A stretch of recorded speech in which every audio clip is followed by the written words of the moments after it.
All right. And I did not change my title. GG.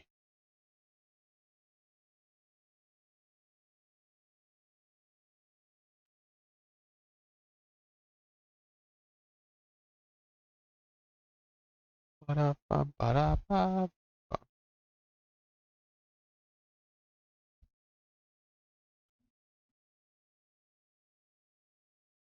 Right. Discussing bind, map fundamentals, Yoru on bind, and tech clauses. Copy and paste into every Discord possible.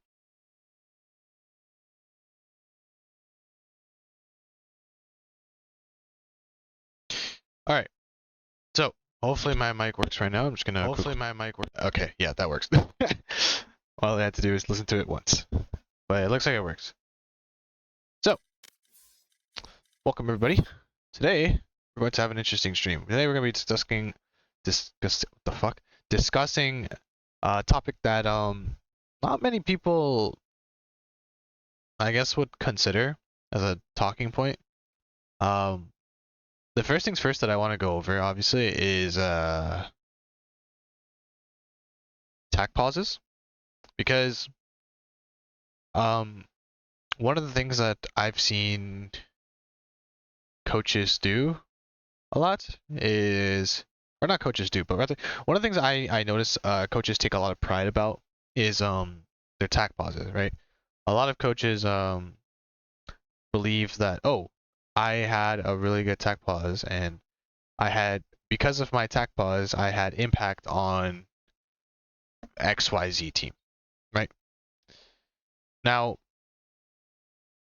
is that always the case? It could be the case. It could not be the case, right? I will never know. I will never be in a position to know, because most teams don't really have their coaches like reveal their attack pauses. You know, a lot of people like take pride into that. Also, what's up, Saber? Welcome to the stream. I wanna I wanna post my stream in the community talk Discord, or the Cool Coach Club Discord, because I'm talking about a pretty interesting concept about attack pauses. You know, it's kind of ironic because today we were talking about timeouts. So wanted to discuss that.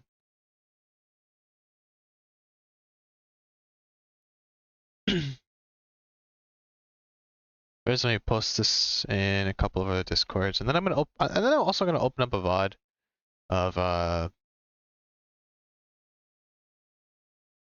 team. Any team, doesn't really matter. Because Game Changers is happening, I guess I can open up a Game Changers VOD, just to kind of find like any Game Changers team. And I kind of want to talk about like how their coach may or may not have called attack pause.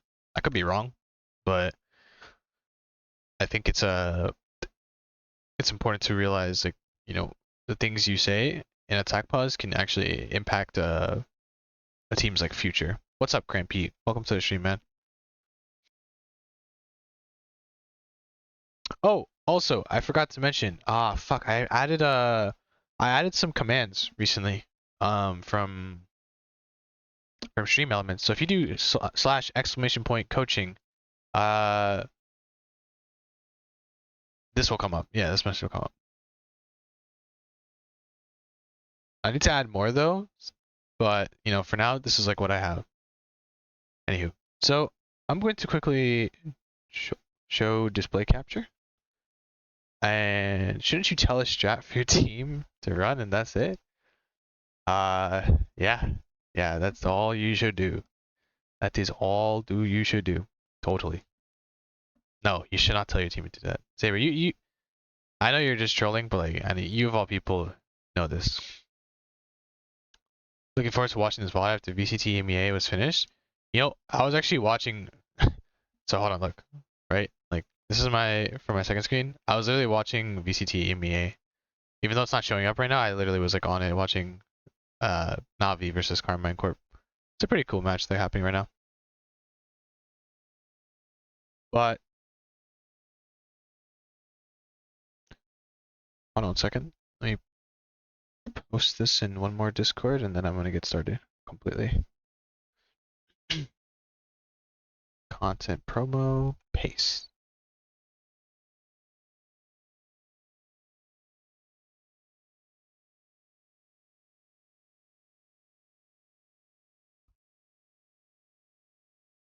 What the fuck?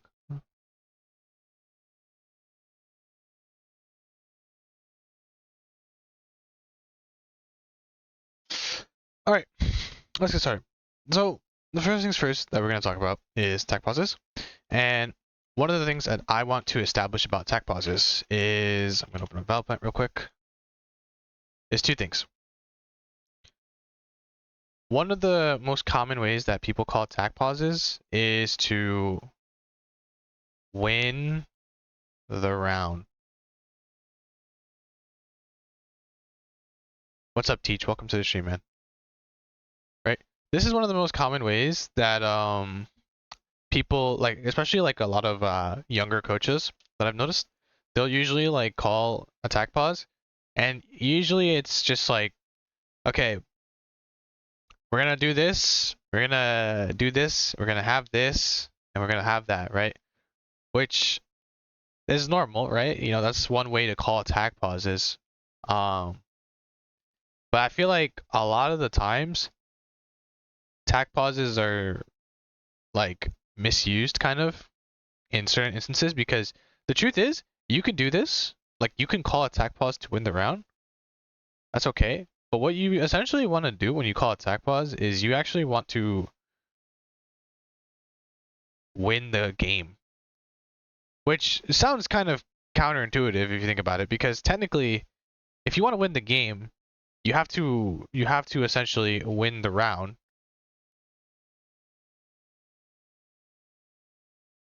Right? You have to, in order to have this as your goal when you call attack pause, it actually inherits this aspect within it. But the issue is that a lot of the times people, whenever they call attack pauses, it's because, okay, we're gonna take a breather and then we're gonna win this round, right? They don't really adjust or address the problems at hand. So I'll give an example. Let's say the score is let's say the score is 4-4, right?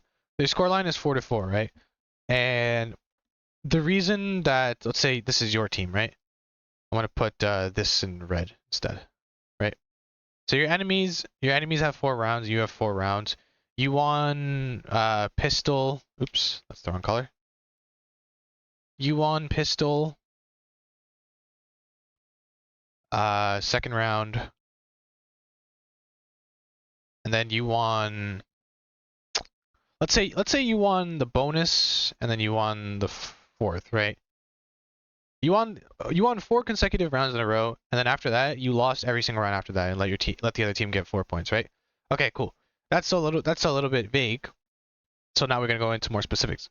What actually happened? Why did your team lose 4 rounds to the enemy team, right? Okay, the reason we lost 4 rounds to them was because we 2 of those rounds were post plants that we lost. And one of those rounds was tilt. And one of those rounds was no comps. Right? Maybe there was a no comp situation that caused you to lose the round, whatever, yada yada yada. Those were the 4 reasons that you guys lost 4 rounds consecutively in a row, right? And generally speaking, it usually starts off with this being the first problem at hand. The reason that you first lost those 2 rounds is because you guys failed your post plants. And then after that it led to tilt and ultimately led to no comps, right? So the question is, let's say I'm a coach, right? And I call attack pause. I'm like, okay, boys, I want you guys to tell me in chat what's the first thing that you would address with your team after seeing them lose 4 consecutive rounds. And I'm gonna give you like a multiple choice option. Would you A, give them a strat to run for this round? Would you B, address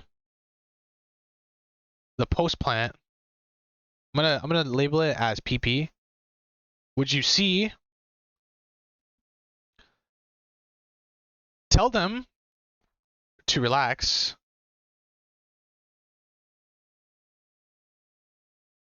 and calm more? Or would you D, try your best? Oh, that is a horrible B.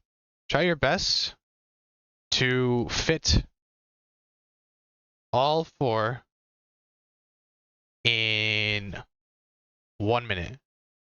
That means you have 1 minute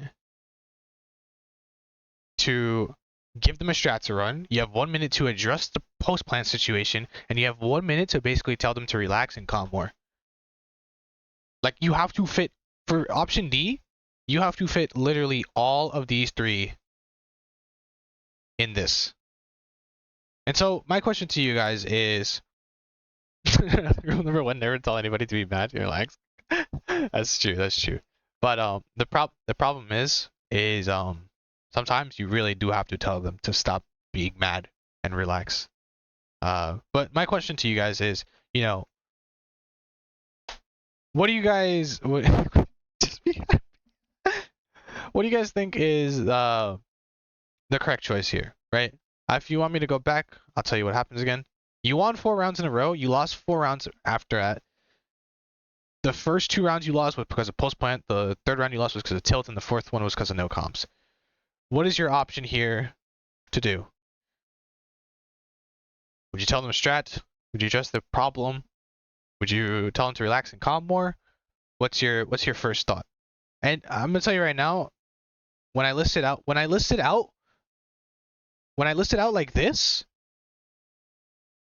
it's pretty telegraph what to do.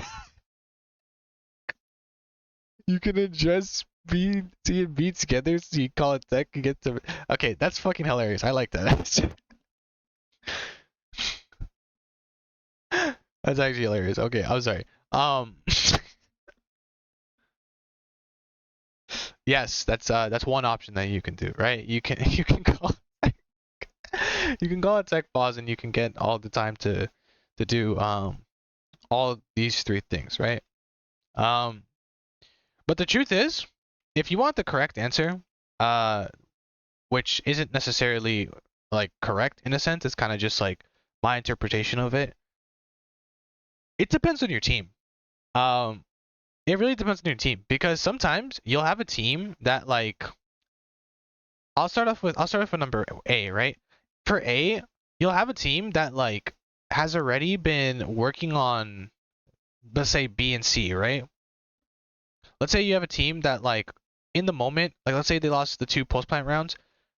Directly after they lost those 2 post plant rounds, they immediately started talking about it, right?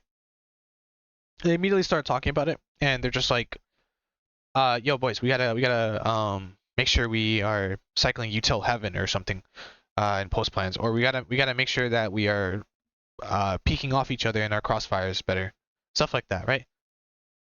And then you also have teams that are like, yo, you guys have to calm more when we're in 3v4s, something along those lines, right? You don't know how to do that, right? So, like, when you have teams or players that, like, already are working on addressing, like, B and C, technically your job becomes easier, because you don't have to necessarily focus on this too much. You can actually focus on giving them a strat to run in order for that round to be a win.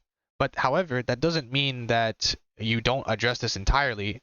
That means you address these 2 problems, like, initially, and then you want to give them a strat to run afterwards. So you want to give it some space and use the 1 minute you have to focus on the bigger problem at hand and make this I guess, smaller problem, more simplified. So in this case, if your team is very capable of addressing B and C by themselves, then you can at least use like maybe 10 to 15 seconds to address B and C, right? And then you can use the rest of the time to give them a strat.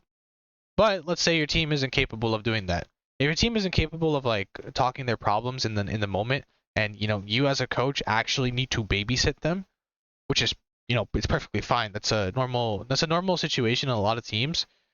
Then you actually have to use like 30 to like 45 seconds to actually address these problems at hand. Which essentially what you end up doing is you actually end up doing just option D at that point. You try your best to fit all four in 1 minute because you actually need to address these problems more if that is the more glaring stuff with your team. However, the reason I'm doing this stream talking about tactical pauses is because I noticed that a lot of people, they just do this and they just go with it. And then they're just like, they go on Twitter and they're just like, yo, we just fucking beat like a signed team. Like we just beat like fucking Fnatic. I coach diffed Fnatic. I'm sure some of you might understand where I'm getting that reference from. But that being said, that doesn't actually mean you did anything. You just gave them a strat to the run, and they used that strat to win the one round. So this ends up becoming 5-4. So that's pretty good. Congratulations, you got yourself a team one round. But guess what? You still have like 1 and 2. So you still have like 3 more rounds that you just did not have any impact on. The problem with doing option A is that you won the round and you got them a good momentum, but now it's up to the players themselves to work on these problems. So this is the issue with like attack pauses, is that calling to win the round is okay. It's an option, but one of the things you really want to do is you want to literally do all 3 as best as possible. And as someone that's like have been like I personally like I VOD review my tack pauses. I'm not even kidding when I say that. Like when I was coaching, I used to go back in my VOD. I would listen back to what I said. I would see what did I address and if I addressed it properly, or if let's say I didn't have enough time, did I address it somewhat at least to the point where the players acknowledged it, they understood, and they at least attempted to fix it, right? Because at the end of the day, even if you're doing something like, let's say you are addressing your post plant situation, let's say you tell your teammates a way to fix the post plants, right? You say, yo, in post plants, since they're heavy side heaven, you guys can play offsite more and use your post plant util, right? That's just an example, right? And obviously, that's not like the greatest example, and that's probably not even the correct call either, I would argue. But let's say that was happens, right?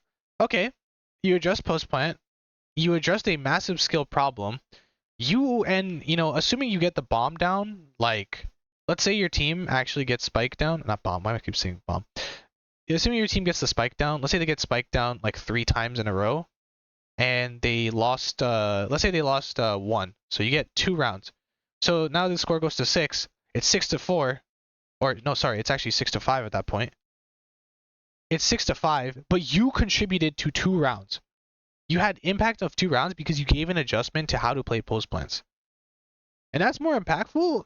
That's a lot more impactful than just telling them, yo, let's go B with Sova ult. Like, you can do this, and like, to be honest with you guys, like, even when I was brand new to coaching, I would also do this shit too, where I'd just be like, yo guys, we have Sova ults, like we could go B, and then I would give them like a full-fledged fucking plan. I'd be like, you're gonna go B with Sova ult, then you're gonna push Heaven afterwards, you're going to try to maintain that Heaven control. If you get double flanked, just try to play the round like a retake at that point and make sure they don't defuse, or like, if you cannot come out heaven, then quadruple swing out tree, so on and so forth, right? Like that's the type of shit that like I used to say when I was like brand new to coaching. And the thing is that a lot of coaches really still do that to this day. It's not uncommon for me to see a lot of coaches just be like, yo, do this and you're gonna win the round. Because truth is, like, you could tell a team to do something and like they're gonna do it and they're gonna win the round. That's the easy part. The harder part is actually helping them fix the real issue. Like, how do I fix my teammates tilting? How do I fix my teammates no calming? Like, one of the things that I remember, Zotek, my old team's IGL, is every time that he would notice that our team is not calming enough, is he would say verbatim, I want you guys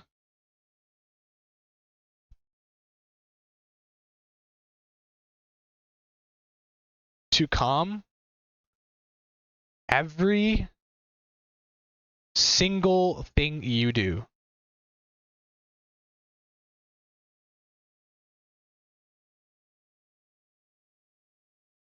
He would tell his players, or his teammates in this case, to do this, and he would tell him to do it at the start of attack pause. At the start of attack pause, he would literally tell them to do this. And you know how long this takes you to say the sentence? Like 2 seconds.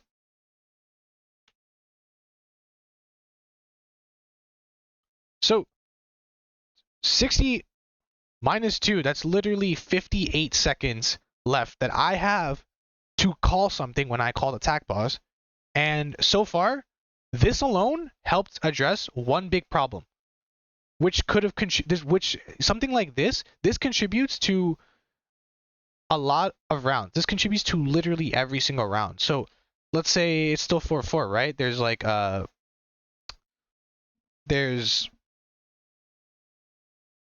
4 more rounds left in the round, right? So this alone, these 2 seconds right here,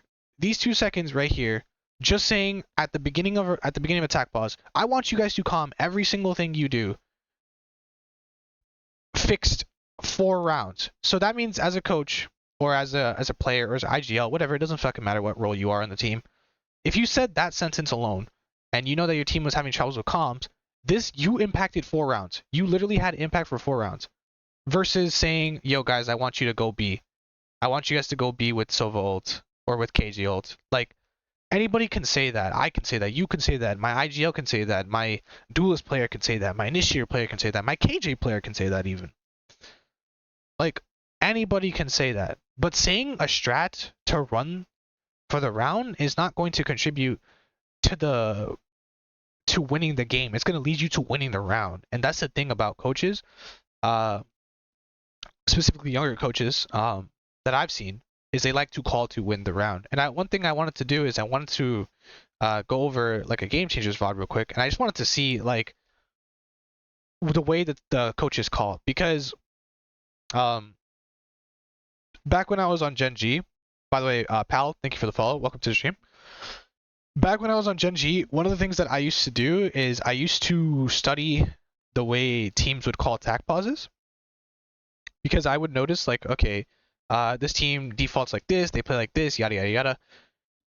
If they're losing, how do they call the attack pause? Like, what is their adjustment? Is it a win round type of situation, or is it like a fix this problem at hand, right? And I'll give an example of the one time that I had like a really good read on a coach when it came to their attack pauses.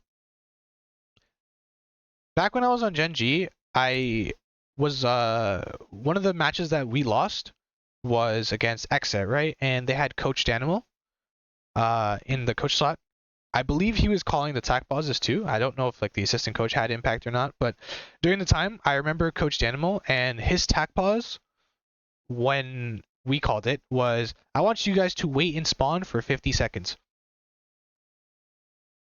That's not verbatim what he said, but I know that he told his team to wait and spawn, because I'm not even kidding when I say this. When we tried to do our adjustment in the tac pause, it it led to nothing because they literally were in spawn and they killed us, waiting for us, and then they reacted and then they won the round. So that's a situation of them winning the round. Now fast forward a year, not even a year, like 6 months later, I was on a team called Akumu, right? Um, we called a pause. We were against Exit again. Danimal was in the coach slot. I told their head coach, I was like, yo, listen, I know Danimal likes to call like very, very passive holds on his tac pauses. So what I want you to do is I want you to play the fucking setup for 1 minute. Do not rotate, do not adjust, just stay in your positions. And I'm not even kidding when I tell you guys this. That tac pause literally won us the round. I had impact for 1 round. And do you know how happy I felt just realizing that I just quote unquote coach diff somebody? I felt amazing in the moment. Later on I felt like, wow, I only impacted 1 round. Like I could have done more. But like it's the fact that like I knew that Danimo was going to call to tell them to wait in spawn.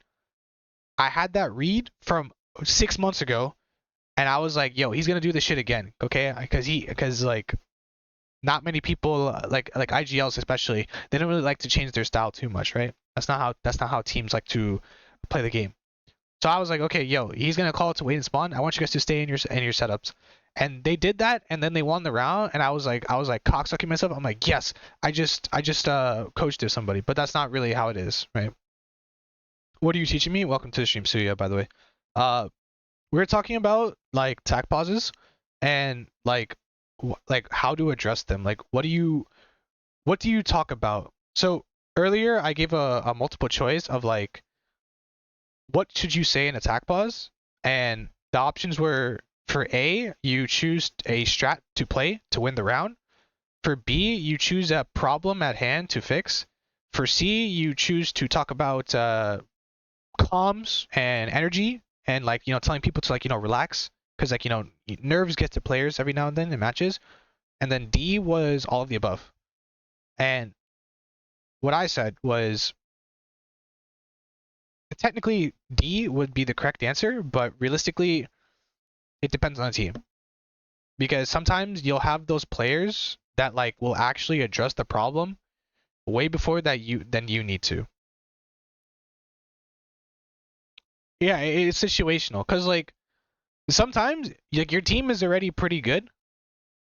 Like sometimes your team is actually just pretty good at that moment, so like you actually don't even need to tell them anything. You just like yo, you guys have like Sova ult, you have Kale ult, you guys have a lot of options. So usually it's C. So if you believe in your team and your strats, it's just individuals' mistakes. Yeah, exactly. Like I listed like an example of like how like let's say you're in the situation, right? You call attack pause at 4-4, right? And it's because you won 4 rounds and then you lost 4 rounds directly after that. Like you won 4 rounds consecutively, and then these were the 4 reasons that you lost those 4 rounds, right? Now, if it were me, I would normally try to go for the option of like D, being address all the problems. So talk about the no comms, talk about calming down, cool, calm, and collected, and then try to fix the post plant situation, right? But like like you said, it really is situational, because the truth is that not many teams really need that help. Because back when I worked with Wombo Combo, Zotek was very good at addressing our comms issue. He was very aware when it came to comms. So at the beginning of like attack pause, whenever I would call it, he would usually say like these lines, like I want you guys to calm every single thing you do. Obviously he'd obviously give like some examples every now and then, but usually that would take like 2 seconds of the attack pause, and that left me with 58 seconds of the attack pause to actually say something. And that's really good, because I addressed like one problem already. That's already like 25% of the things I wanted to talk about just done with, because he already mentioned it. But it's true, like if you believe in your team, and your strats, it really is just individual mistakes. So it's usually just like calm down, let's relax, let's focus on playing together, get our make sure our fundamentals are top, make sure we're calming a lot more, stuff like that. So yeah, I agree with you. It really is just dependent on your team. It's really situational too. And the thing that I was talking about earlier was like about how when I was on Akumu, I gave attack pause. That was option A, which was just win the fucking round because I knew that my team was already doing really good, and I knew that like in the attack pause, how the other coach was gonna call their attack pause. So I was like, okay, yo, do this, and you're gonna win the round. And they won the round, and then they won the series at the end. But did I impact the entire series? No, I just impacted that one round. So yeah. So now what we're doing is we're going to watch over a quick VOD. I'm going to put it at 2 times speed. And what I want to do is I want to acknowledge a couple of things when I'm watching this. I want to first see what's the problem at hand. So what is actually the reason that the team probably lost the round? Mind you, my ability to actually figure out the reasoning is limited because 1, I don't have comms. 2, I don't have player POVs. And 3, I don't actually know anybody individually on any of these teams except Ev on Unspoken Riz. But even then, that's not enough to tell me like what actually happened in the game. So I actually have no clue what happened. But what I want to see is how does the coach call the attack pause? Like, what's the adjustment afterwards? Was it just a fast B split call?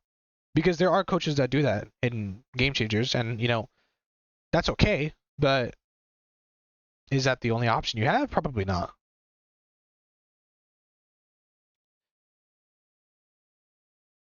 So we're gonna put this in audio. All right, let's see. So we got 0-0, bombs down, spikes planted, whatever.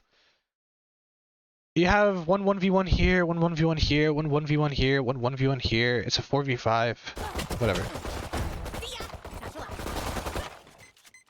And they didn't even plant the spike yet, too. So. Bam. 1 enemy remaining. 30 seconds left. Alright, go ahead. What is the next call? Default T.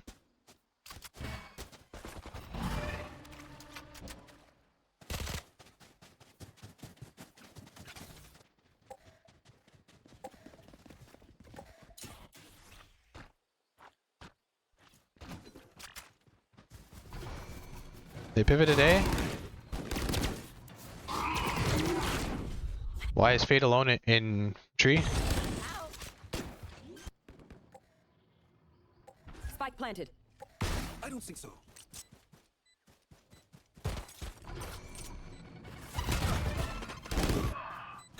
Last player standing.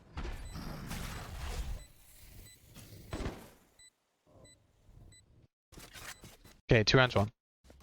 So far, we've seen an A plan. We've seen 2 A plans so far, and SR lost 3 ticks, right? So let's see what happens. That was also the first round that SR flanked too. They go for heavy A setup, and they also have a heavy A default as well.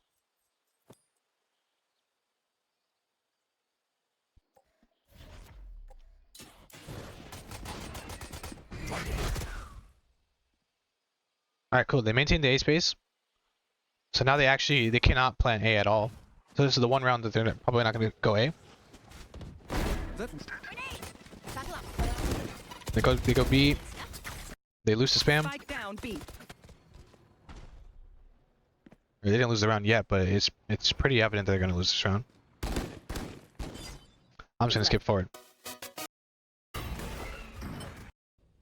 What are we learning today? So earlier I was discussing about tactical pauses and like, what you should call or what you should say in one. And I was also talking about like how technically what you say is very situational too, because sometimes in your tactical pause, you can either call to win the round or you can call to win the game.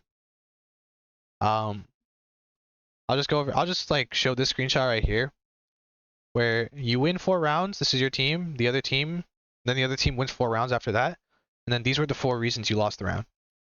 Post plant, tilt, no comms. Right? You had 2 rounds where you lost the post plant, then you had 1 more round where you guys just tilted, and then the last round that you guys lost was the no comms, and then you call attack boss. Like what should you do as a coach? Right? I will be their nightmare. And so I discussed it. I was like, what you say is very situational, and it depends on your team. There's no right or wrong answer. And I'm sure, like, you, Coach Joe, probably understand that feeling too.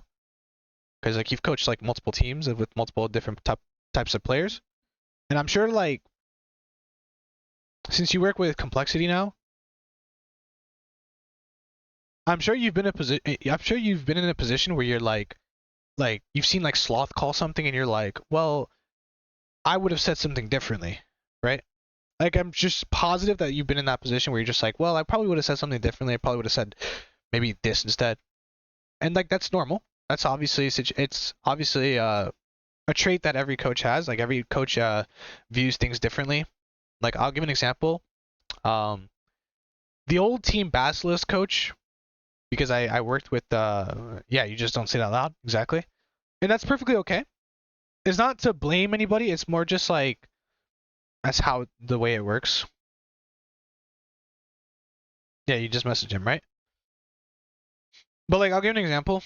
One of the things that Team Basilisk coach used to do was when he used to call attack pauses, he used to be like, everybody relax, like breathe in, breathe out. The only reason I know this is because I've had people tell me that were on Team Basilisk that is what Coach J used to do, right? So Coach J was the type of person that when he would, yeah, like you do that too. But like, the thing is that like sometimes you're on a team where like you actually just need to breathe, because you're probably not even losing to the team, you're losing to yourselves. Like over peaking or tilting, for example, not calming. All that technically can be solved if you just talk about breathe in, breathe out, relax, boys. Like, it's okay. Smoke some marijuana before the matches next time. Fuck's sake, boys. But yeah, like every coach has like different things that they want to say, and the thing is that there's no right or wrong answer. It's all situational. If we take shots, that's a move. I gotta try that. But one of the things that I noticed, Joe, is a lot of the younger unsigned coaches, what they tend to do is they tend to call attack pause, and then they give you a strat, and they expect you to win the round with that strat.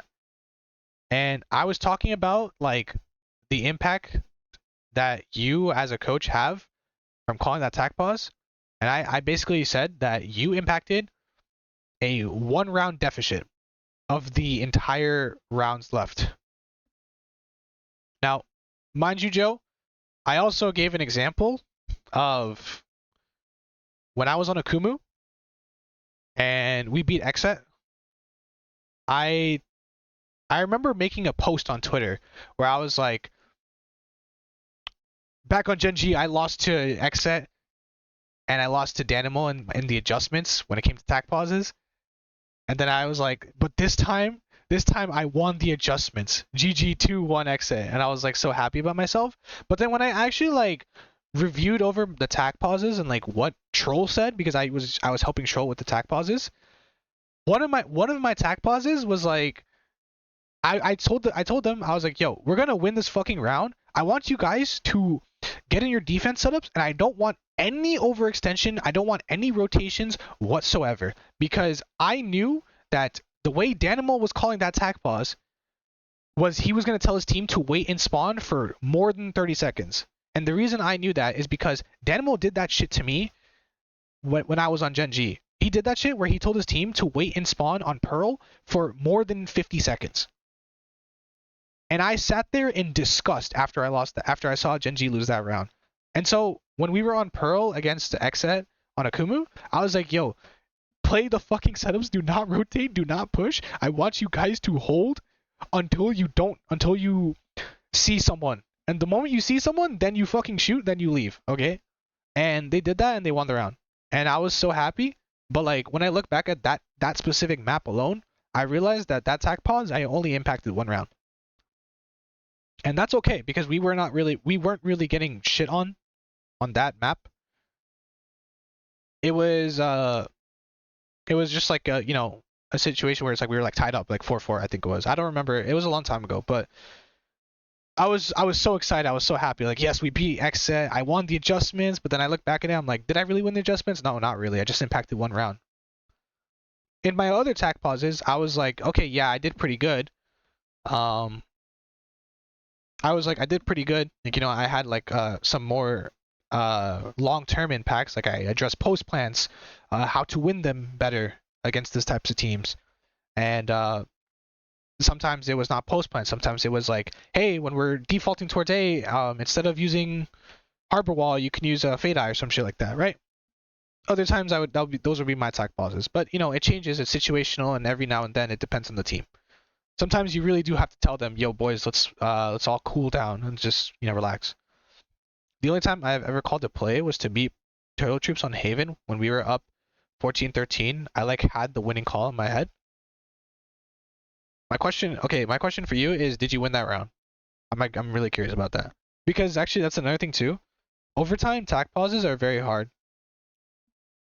Overtime tac pauses are probably the most difficult tac pauses of all time.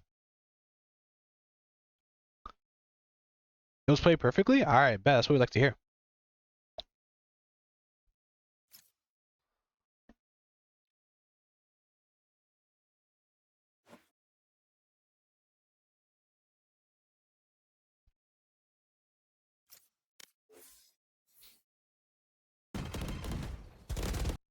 It was a double fake with V1 smoke and dry walk through the smoke long, or TSM smoke, whatever you call it. The A lobby. Yeah, I know what you're talking about. I've seen teams call it guard. I've seen teams call it TSM. I've seen teams call it everything at this point.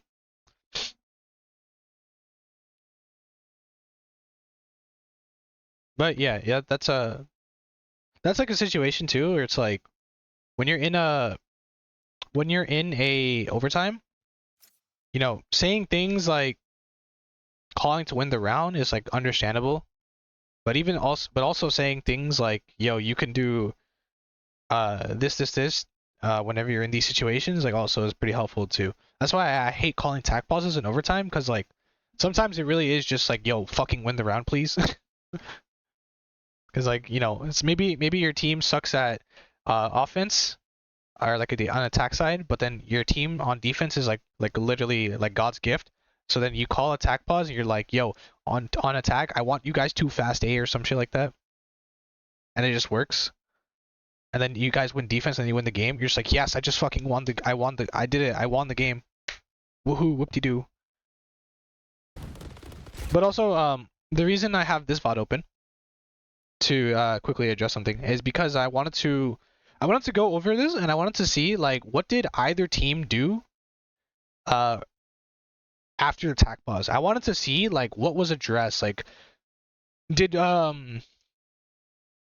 SR, when they call attack pause, was it to just silent stack A, for example? Or Unspoken Riz, when they call attack pause, was it an adjustment to like some abilities? I'm just taking a very quick analyzation of what they call in the stack pause, and I wanted to see like, you know, where the difference comes in. That's why I have this at 1.5 speed, because I'm not really looking to actually analyze the game as much. I'm just looking to see like what was potentially said. And at the end of the day, I would literally have zero clue what was said, because I have no idea what the comms sound like, what the problems are with the team, what was addressed, and yada yada yada. Also, let me quickly drink some water.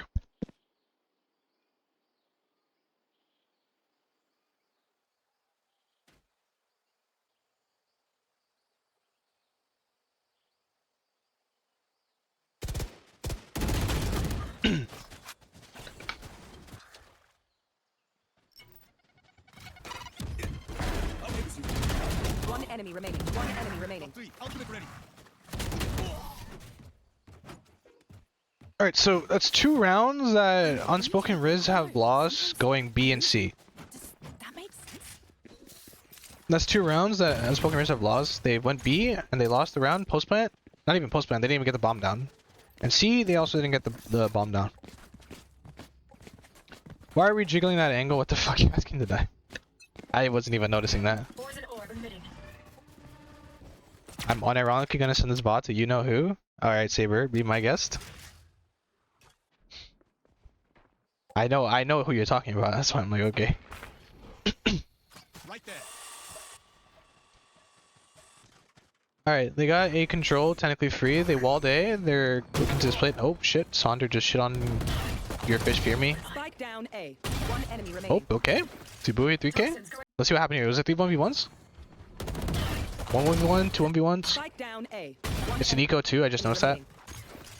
Toxins going up. Flawless. Sad, really. Toxin screen down. So they tried to go A on their eco and they lost. And to be honest, it was just a situation of 1v1s, right? So this is the fourth round in a row where they do a heavy A default. Oh, and they have like literally they're about to have 5 ults. All right, the orb, the eye. This is the what is it, like the 5th time they did the orb and eye. So this is like their standard A default with the wall 2. So they don't really change. So without the coach's influence, they don't really change much of the util. In my opinion, if you're up, if you have 5 ults up, you're managing your ults wrong. Even like 4 is scary.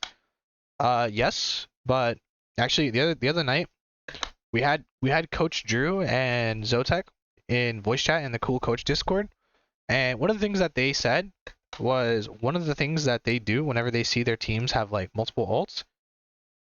Or sorry, specifically Drew Spark said that on Sentinels, what he would say is whenever he'd see his team have like multiple ults up, is he would say the poker term, "We have the rats," I think it was. Let me see again.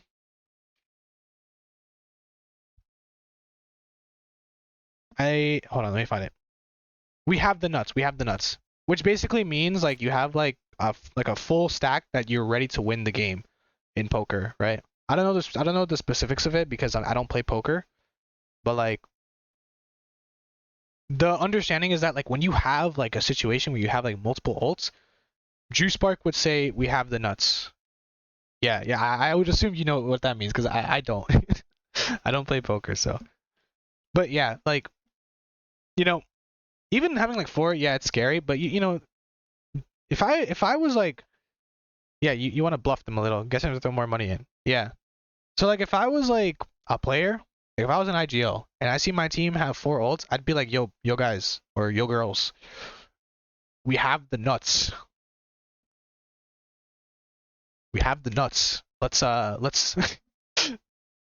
let's nut on them. Let's use our fucking ults. You know what I'm saying? I don't know. Bring them down.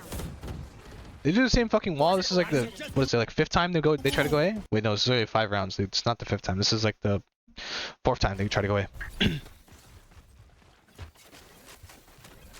Gets him to throw more money in, potentially not have to use them. Yeah. That was what he explained about poker, and it was an interesting concept that I thought about. Also, this is the 4th time that Shopify have flanked too. Planted. I'm only noting down like macro specific things, not micro, because micro is something that I don't think is possible for me to address when I don't have player POVs or a VOD with comms or just an understanding of my players, right? That I can only really adjust macro things when I take a look at this because, you know, I'm watching like 2 different teams play the game. And I'm trying to see what both teams do for their attack pauses. Okay, F gets 1, the 1v1s after 1v1s. Pops ults, Tasty gets 2.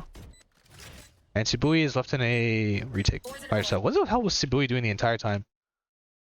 Face your fear.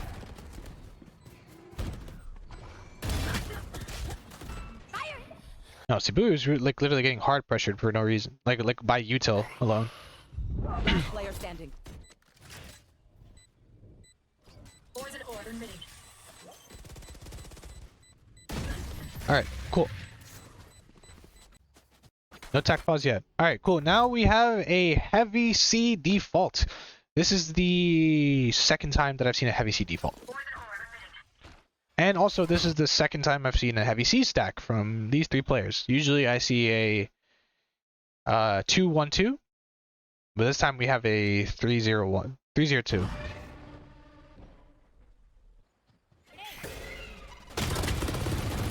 Oh my god, Lori, how did you whiff all those shots? Oh, no, no, no, no, no.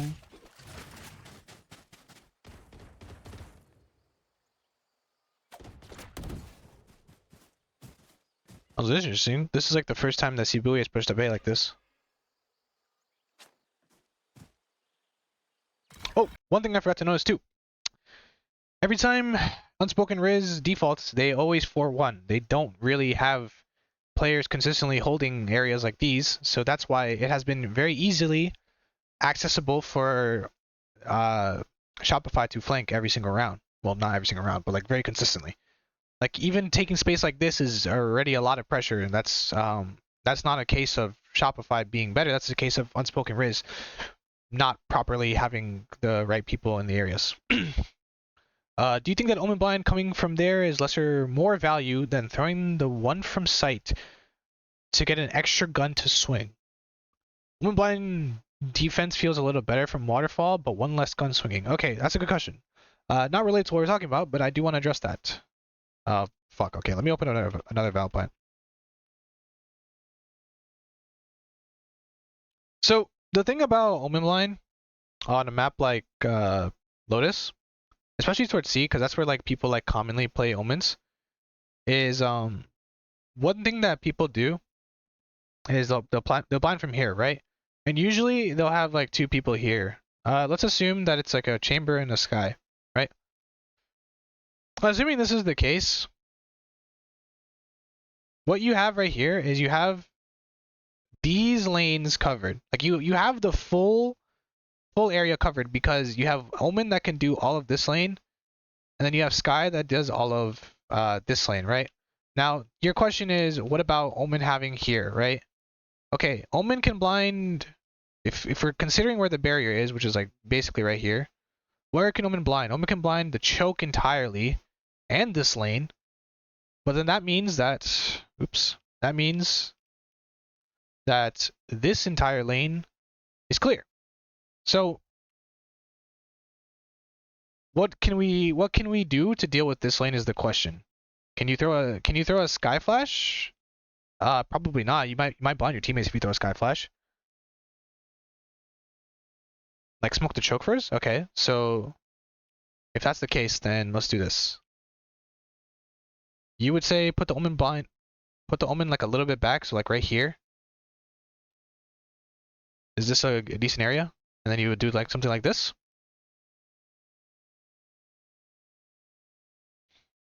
Okay, so something like this, right?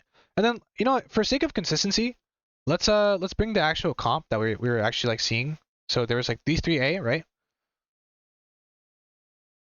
So in this case, even a little more to the left, I think at this point you just blind your entire team.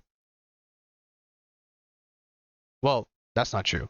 You wouldn't blind your entire team. However, actually, well, it's so weird because most of the time when people swing this angle, they're like hugging the wall usually. Angle more towards Olive Mound. So you mean like right here, he blinds something like this, right?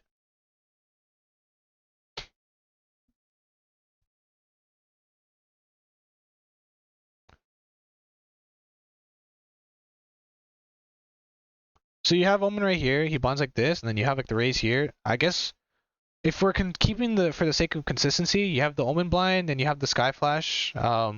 Since the Sky, actually, if the Sky pops flashes, it's still the same. No, it's not. Never mind. I'm lying.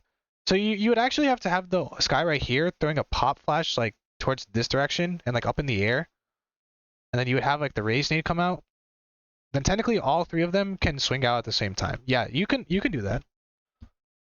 I think the same sky flash as before, it wouldn't be as great because actually I don't know. I feel like you have to test this in a server.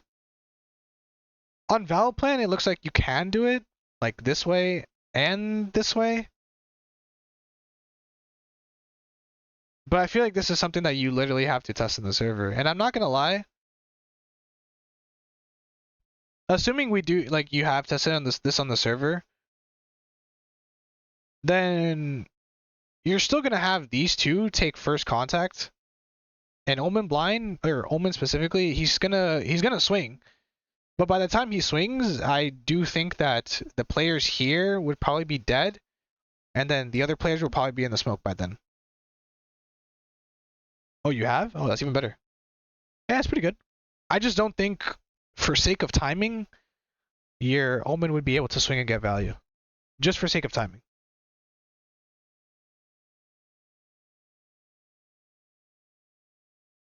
But outside of that, I think it's good.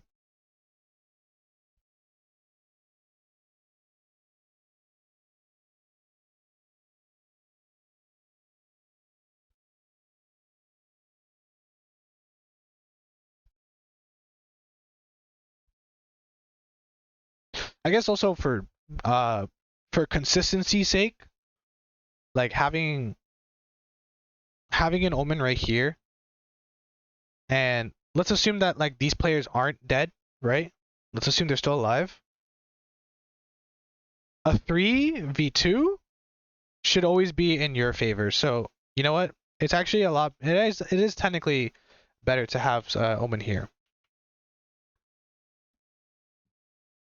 The amount of times having the Omen there instead of Waterfall has saved us from like refloods, because they like double swing wide, and then the third walks towards the wall. So you're saying like you flash here, then you have the person here, and then you have two people swing out right here, and then that's for the refloods itself. So like if we go to the first setup, it would be like this, and then for the second sequence, it'd probably be like something like this. This is probably gone by then.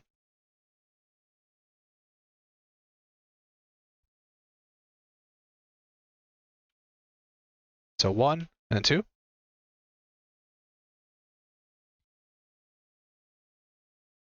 They push up with it. Okay, yeah. Then that to me is a pretty good thing. If that was the case, then I would agree that yes, this is probably a lot better than using the Omen right here. The only issue is like a lot of the times when people play like this instead, the whole reason for this setup is so that one, if let's say, I don't know, you just say you have one dumbass just walk up all the way up here somehow, they're blinded. And two, it's so that like these two can just get like 1 or 2 and then just literally just say fuck it, we're not holding C anymore, we're just gonna play retake at that point. Or fast flood. For sake of ease, like easier types of play, this is easier, right? But for sake of like consistent C pressure, then this is something that I would argue is a lot better for consistent C pressure. Like if I told my team, yo, I want you guys for our macro setup to be consistently holding down C, then I would say fuck this setup completely. I would do this entirely because this is a lot better. This is a lot better if I want to hold down like C overall. When you do it like this though, the people that scale to the wall, turn that sky flash, hold M1 and kill both. Wait, hold on. When you do it like this though, the people that scale to the wall, so the people that are like right here, I guess in this case. Okay, no. You said scale to the wall, so like right here, right? They turn that sky flash, hold M1 and killed both. Oh, the T side people. Okay.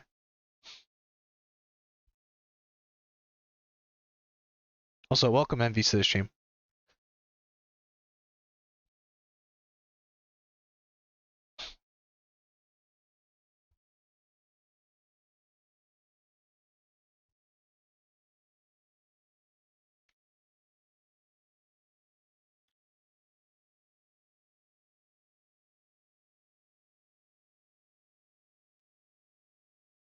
Yeah, that's true.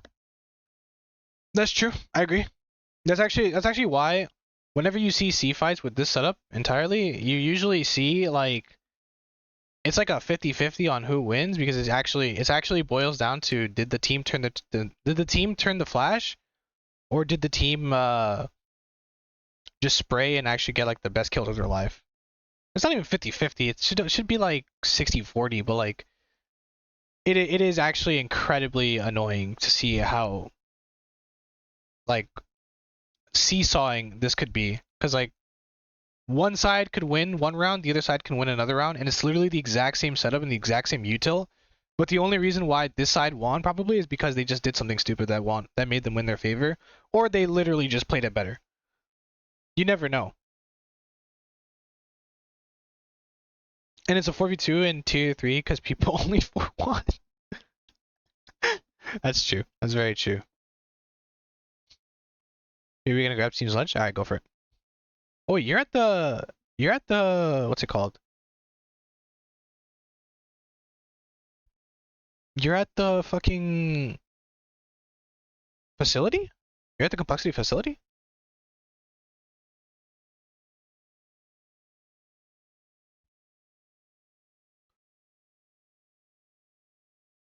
If you are, that's actually sick, because like I would love to go to the complexity facility.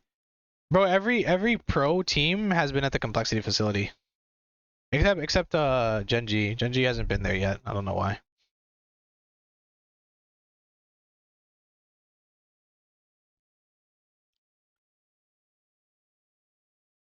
What'd you miss? Nothing much. I was just asking if you're at the complexity facility. What the fuck?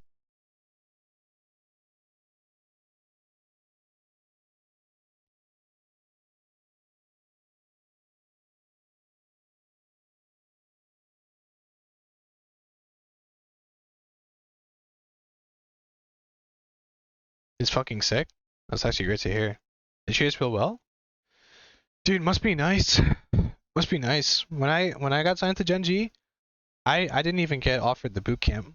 And I wanted to go. I really did, but they said they couldn't. And the worst part was that like one of the players on Genji, like she couldn't go to she couldn't go to boot camp. So I asked, I was like, hey, even though she couldn't go, is it okay if I take that spot? And they were like, oh no, unfortunately, sorry, it's a little too late. I was like, okay, that's fair.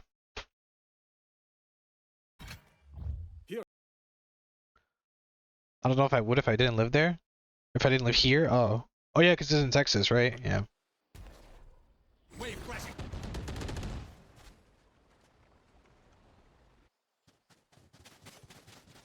Oh, this is the biggest read of the century. Here. You should run. Here. 30 seconds left.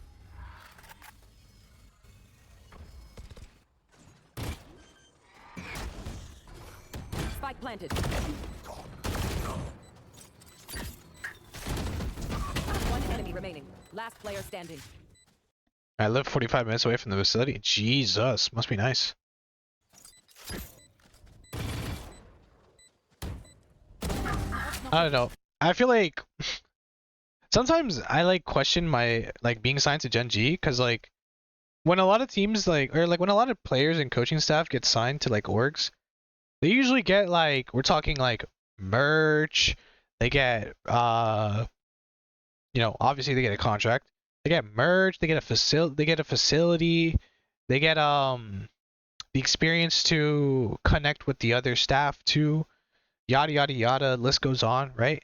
When I got signed to Gen G, all I got was a contract, a GM to talk to every day if in case I needed help or I needed to address some problems and whatnot, and the team. for scrims. That's all I really got. I didn't get anything else from Gen G. But also I think it's because like around the time that I joined Gen G, bro, it was like less than a month away from game changers, and they just wanted to fucking win. Like that's all they wanted to do. They just wanted to win. And I was like, okay, that's fair, but like that's it. You haven't got anything yet either? Besides like being here? Yeah, I know. That's the thing I hate too. Like I don't want to just be there, you know what I mean? I want to like actually be a part of the team. They call tech balls now, it's like 3 to 4, and like if I'm looking at the rounds, like this is like I don't know which team would call it tech balls, but I feel like SR would. No? Because so far your flank retakes aren't working. The flank retakes are not working at all. Like you look at all the rounds that like they've won when they've done flank retakes, it's been like one round maybe. That works. They are so dead. Wait, what the fuck? How did she take out her ult twice? That works. Huh? They are so dead. That works. Am I stupid? She takes out her ult, then she takes out her knife, and there's no. They are so. Oh wait, it even activates too. Oh okay. They are so dead.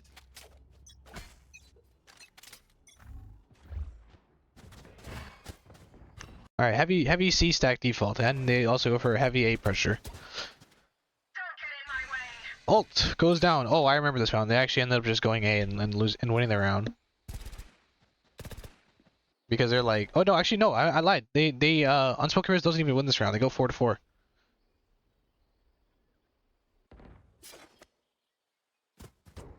Bring them down. You don't tank that? You shoot it? Bring them down. Bro, I would have tanked that shit. Okay, this is also why I hate Sky on this fucking map. Why you should never ult C, just ever. Always ult B or A, but never C. Bring them down. It's just chalk this fuck. Okay.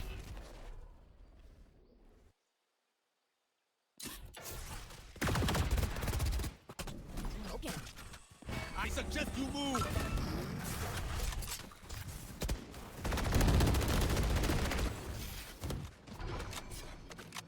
Wait, how the fuck was Sondra able to get sight? Wow, Sondra is insane. Okay.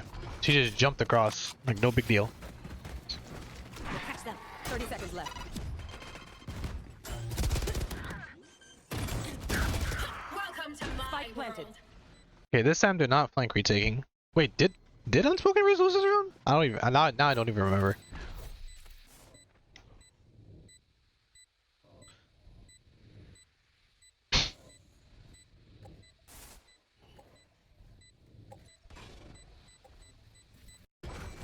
No, Unspoken Risk won this round. Last player standing. I'm gonna get. Yeah, 5 tree, what a post.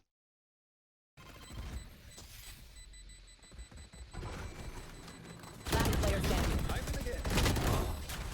Okay, it's 5-3. Surely attack pause gets called now, no? You're going to scatter from my stuff. Super easy to. No, there's no attack pauses. Are you fucking kidding me? There's literally 4 rounds left in this half.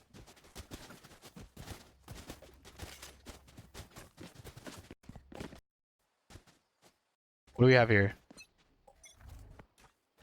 Oh, wait, this is interesting. No Viper wall at all.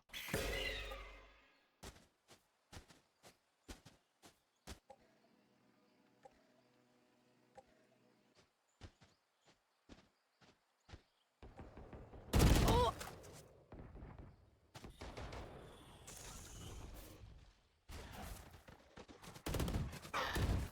Wait, yeah, what happened here? C player died. Let's speed up A.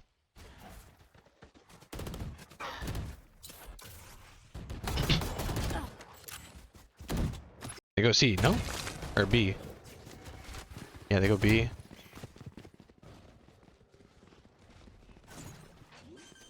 Toxin is going up. Spike planted. Alright, right, another no flank retake this time.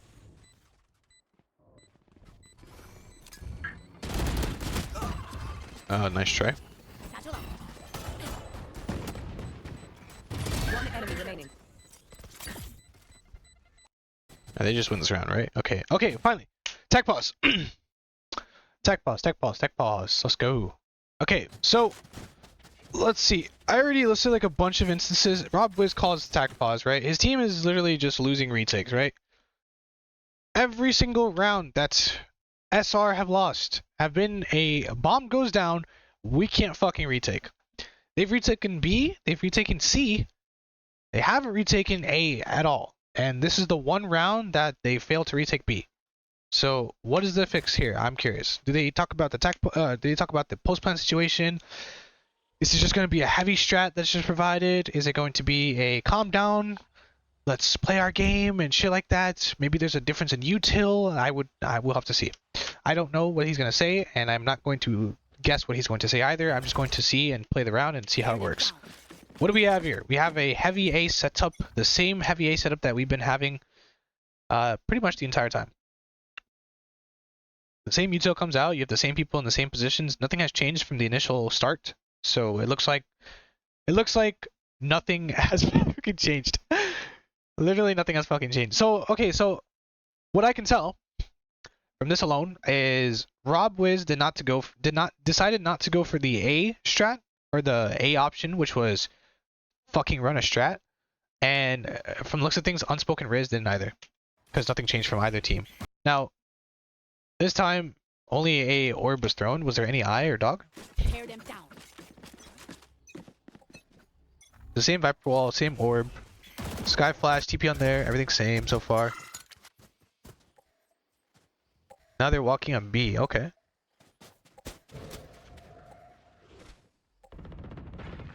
They break the door. They dock through. But this is interesting. No flank so far. Nobody is pushing down at all.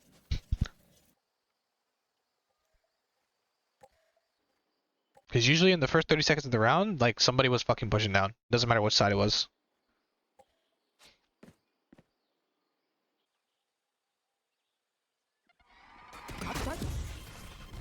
Omen Blind comes out, TP's away.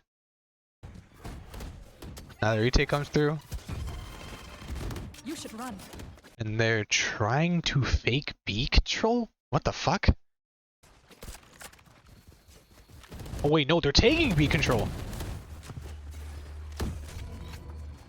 30 seconds left.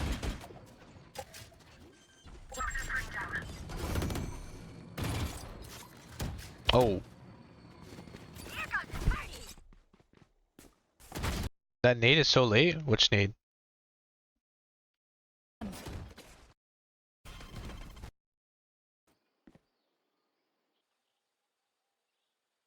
The Raze one A main? Oh yeah. Let me see. Sorry, this is like 1.5 speed, so I actually can't tell the fucking speed of the nade at all.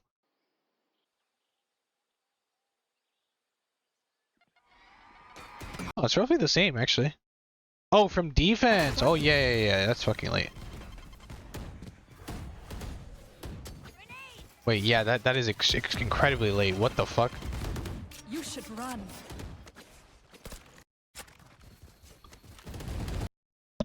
I mean, can I really boil this down to a strat? I don't think I can.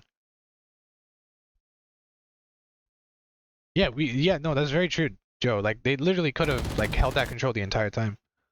But, like, is this something that you boil down to a strat? Because to me, I don't think so. Like, would I say that, like, True probably told them, like, yo, you have KJ ult, you can use that to take a site? Like, Unspoken Riz's coach's name is True, right? So, like, did he probably tell him the attack pause, like, yo, you have this utility, you can use this to take a site? Probably. I could see that happening. But am I going to boil this down to a full-blown strat? I don't think so. I really don't think they were like... I really don't think True was like, yo, use the KJ... insert your KJ front B after you do your A setup, after you do your A start, and then use that to take B. I don't really think that he did that, but... I mean, this was still a pretty good, like, pause from both sides. Both sides are playing it pretty well.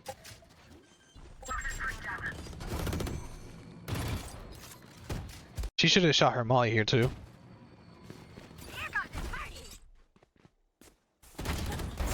One 10 seconds left. What the fuck happened to Sibui? 10 seconds left. Oh my god. One enemy remaining. All right, cool. So what do we address here? We want to B retake. We want to B retake. Mind you, this was B retakes were something that like they were winning. Like Shopify were literally winning B retakes the entire time. They only lost once. So the only thing that changed here from looks of things was that they kept consistent pressure towards here, and they also maintained this control more. And I don't know why, but considering that they took B site, why is Unspoken Riz like quadrupling up B main and not like defending the person on site? Like they could have like doubled up in like here, and they would have won the round. But I digress.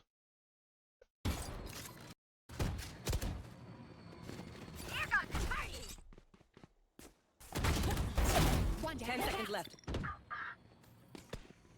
One enemy remaining. When you look at it though, like you consider like what was possibly said in the attack pause, like this part was probably said, right? Like if they like you can probably just keep consistent pressure towards like these like smaller chokes, especially with because it looks like they like to play offside a lot, right?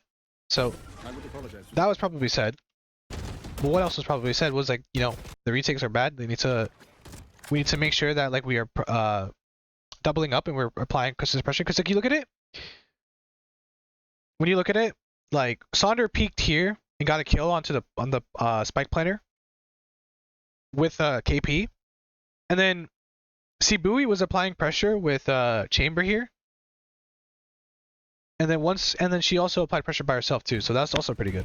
And then when you look at that retake from Heaven too, Powerful only peaked when Lori peeked out too, so that's a double swing right there too. So like there was generally something applied in that attack pause, which was like, you know, hey, we need to double up more, we need to swing together and shit like that, right? That's probably not what was said, but like, you know, that's what you can interpret. Anywho, yeah, heavy A default 5-0. This is the same setup too. And from the looks of things, they're trying to break this door to consistently have a way of fighting off A control from looks of things. So this is another thing that was probably addressed in the attack pause, which was, hey, they're taking A from us very free. We should try to apply more pressure in holding down A.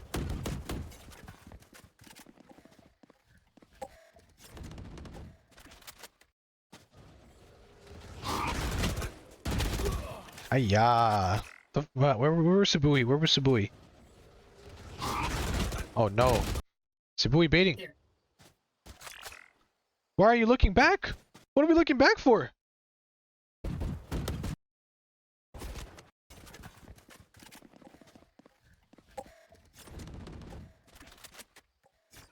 Toxin screen down. Here. Broken door to waterfall? But they would have hit trip, no?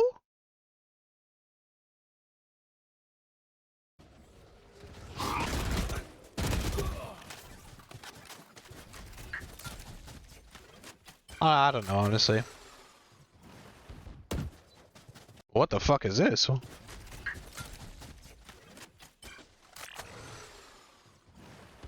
Ooh, this is nasty. They could walk up behind it and they could pop through that. Wait, that's actually kind of sick. I like this.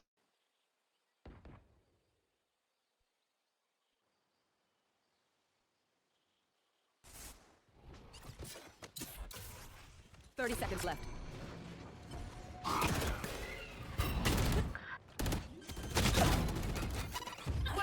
Oh yeah, you're dead. One enemy remaining. Fair's over. Ult's ready. Alright, another round, another situation. Bloody them.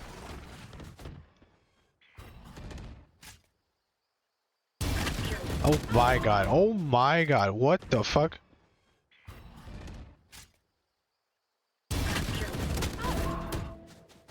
Wait, KP, what are you doing?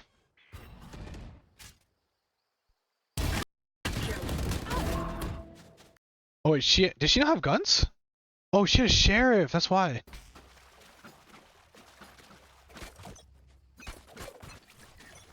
Bait her. Wait, the question is, what is she doing? Is she like smoking something? Bloody them. Okay, she's smoking A. That's why she's smoking A. Wait, then yeah, I don't know what happened here. She like jiggled the fucking P main.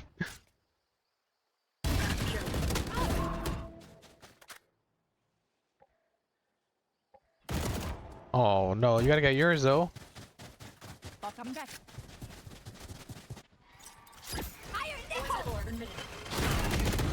Oh? Coming back. KP should be the first one out right there. Yeah, I agree.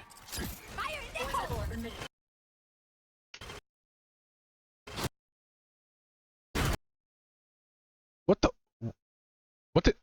What did it blow up? Ball coming back.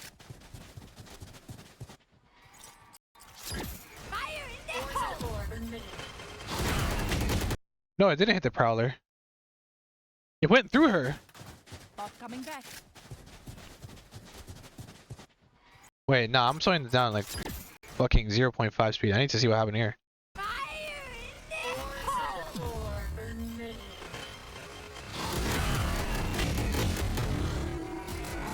Yeah, it literally went through her. Are you fucking kidding me?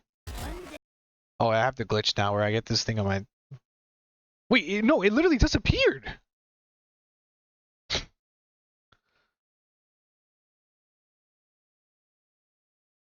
Oh, it starts from the beginning? Are you kidding me?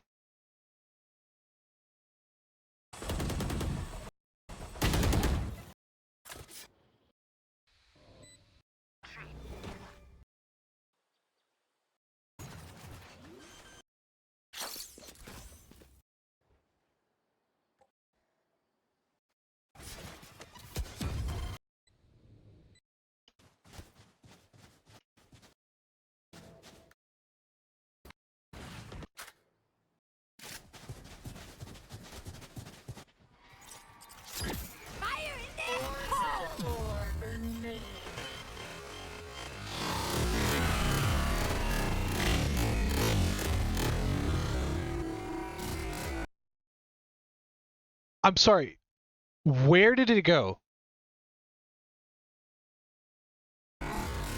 It literally blew up right there in the back, but it literally disappeared from the screen. What is that?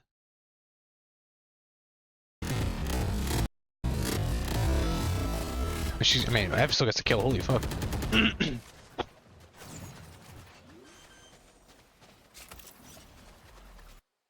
Spike. I mean, honestly, whatever was said in the tag pause probably wasn't addressed here, so it doesn't even matter anymore. ET's all good. But anywho, we spent about 1 hour and 30 minutes addressing tag pauses, so I think that was pretty good. I think a lot of good talking points were established. So yeah, let's go on to the next section of the stream. Excuse me. Which is we're gonna be talking about bind map fundamentals. This is gonna be a really long stream today. Holy fuck.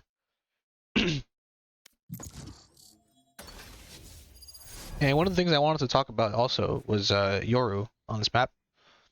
But honestly, I don't think I'm gonna get time to really discuss Yoru fully, because Yoru is a very special case. I'll fight everybody. Anywho, let's go to display capture for now. We're gonna use the in-game capture.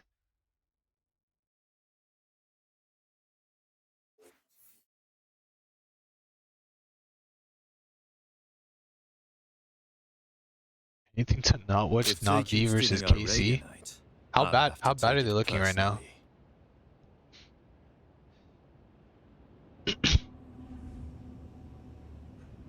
How is KC up 12-6 against Navi on the oh my goodness. KC are running Raze, KJ, Breach, Omen, Sova against Jet, Fade, KO, Omen, Sage. Honestly, I don't think I want to watch KC versus Navi either. Oh shit.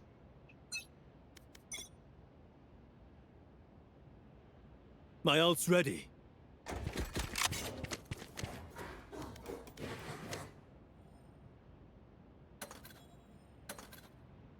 Alright, hopefully... Oh fuck, I forgot to consider, is my stream very laggy? Oh wait, it's not. Cutting through. Wait, I gotta test it.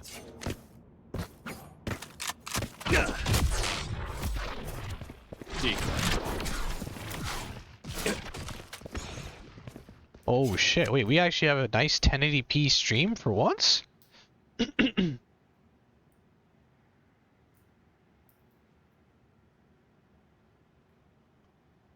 How is this possible? I never get to have 1080p streams like this.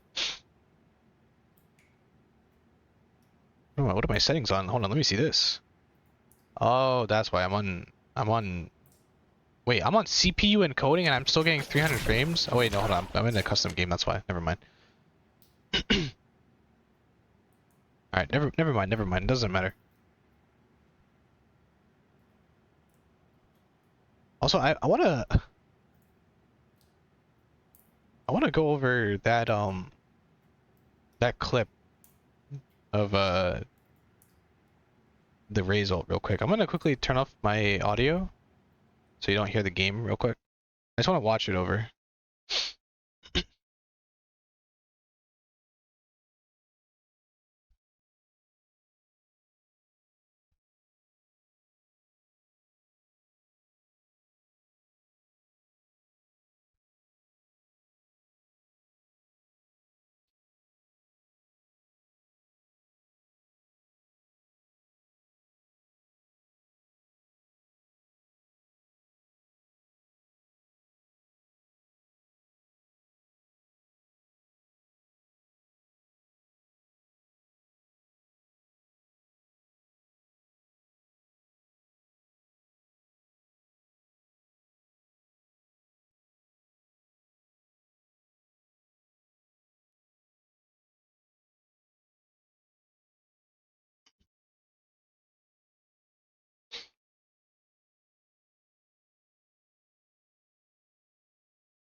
Okay, I found the thing. Hello, what are we doing? Welcome to the stream, Nafe. Today we're gonna be okay. So you missed the first half of the stream. So the first half of the stream we were talking about tactical pauses. So like what coaches do whenever they call attack pauses, and what what are the things that you should be saying in attack pause, and whether you're a player or a coach.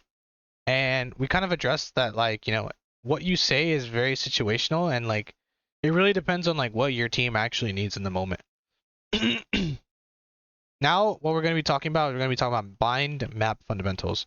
So what are things that you should consider when it comes to the map bind, and how you want to approach a map like bind. So what is macro bind? What is it what does it allow me to do? Well, the spawn barriers, what early lines of control can I get? Shit like that, It's gonna be a really fun, it's a really interesting concept that I like to do. Because bind map fundamentals is very important in order to understand a map. I did one on Haven a long time back, but I did it on Kick, I believe, kick.com. I don't remember when what website I did the map, Haven map fundamentals, but it was, relatively speaking, a good stream because a lot of people came to watch and they wanted to see how to approach Haven.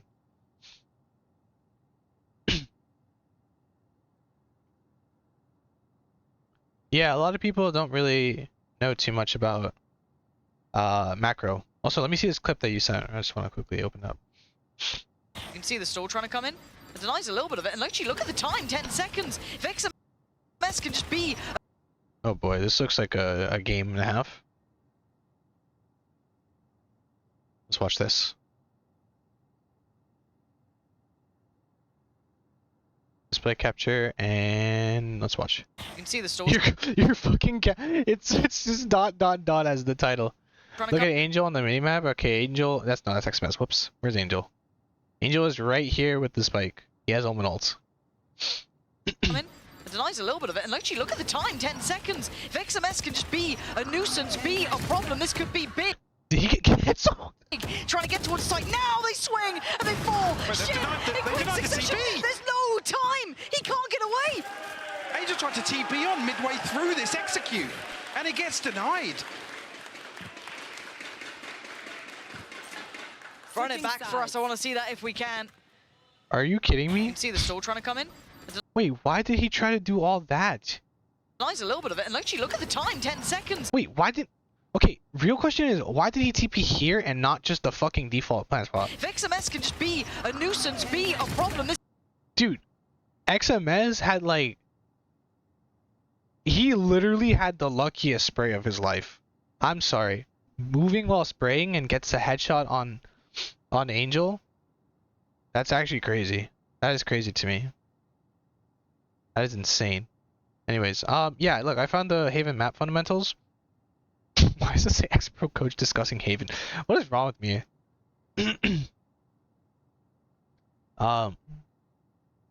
But essentially, I discussed Haven map fundamentals on Kick, so if you want, you can check that out. Will this VOD go on YouTube though? Honestly, I want it to. I really do, but Let's go here. I don't know if people will watch it. But you know, I'll check it out. I'll see. And if it does well, I will probably edit it around and, you know, mess around with some shit.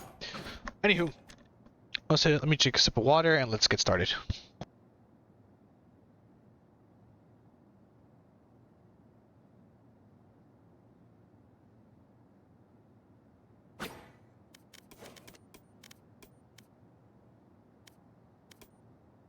Thirty seconds left. That wasn't terrible. Alright. So, let's get started with bind map fundamentals. But before I do that, let me go on Twitter and tell everyone that I'm working on bind map fundamentals right now.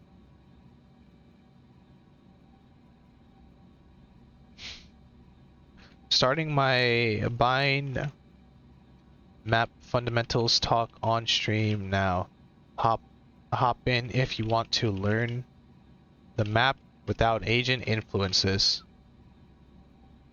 Late tomorrow I will most likely do my VOD review stream. Not VOD review stream. My stream on Yoru on Vine. I was gonna do it today, but I don't think I have enough time because I wanna watch the VCT Game Changers matches, and I also want to scrim tonight with some friends. It's on stream now if you want to have agent influences. And yeah, that's about it. Then I can put my twitch.tv/Pranix.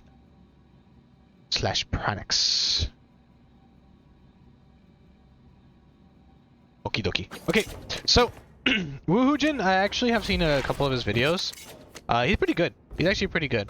I don't really know how he built his viewership, but I should really I would actually hope to speak to him at one point because he does give like, you know, good advice for players of all elos and stuff. I don't know if he does like pro team reviews like I do, but you know, I could ask him and, you know, talk to him. I should, considering that like I am doing content creation now. But anywho, let's get started. So we're gonna talk about the map. We're gonna talk about what macro is. We're gonna discuss some things about what this map allows you to do and what this map doesn't allow you to do. And you know, one of the things that separates a map like Vine compared to any other map, we're talking like Haven, Ascent, Pearl, Split, right? One thing that separates Bind is that Bind does not have a mid. There is no such thing as mid control on Bind. However, that is a lot different when you consider the way people play Bind. It is true that there's no such thing as mid, and I did say that technically there would be no agent influences when it comes to talking about the map.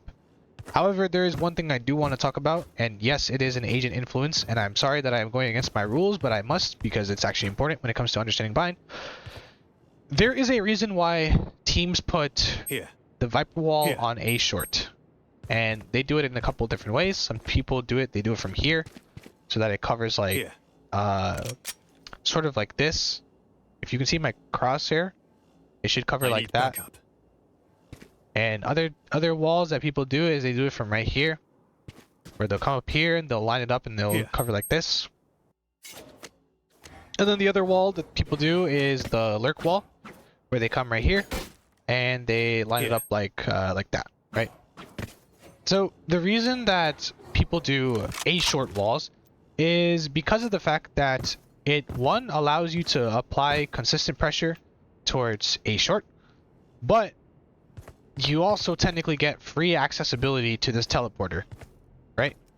That's also assuming that you have a smoke right here, which, you know, needless to say, anybody that plays Viper Tier 1, they're always going to have a orb here, and there's always going to have a Viper wall here, right? So that's one half of the map in your favor. Actually, I'm going to open up VALORANT real quick, just to address something.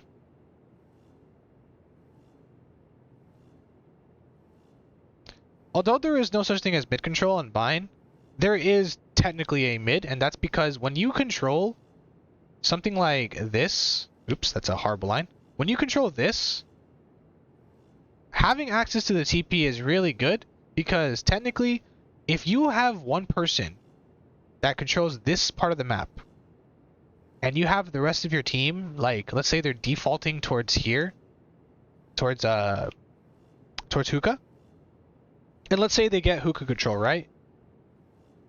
That means that you have mid control right here.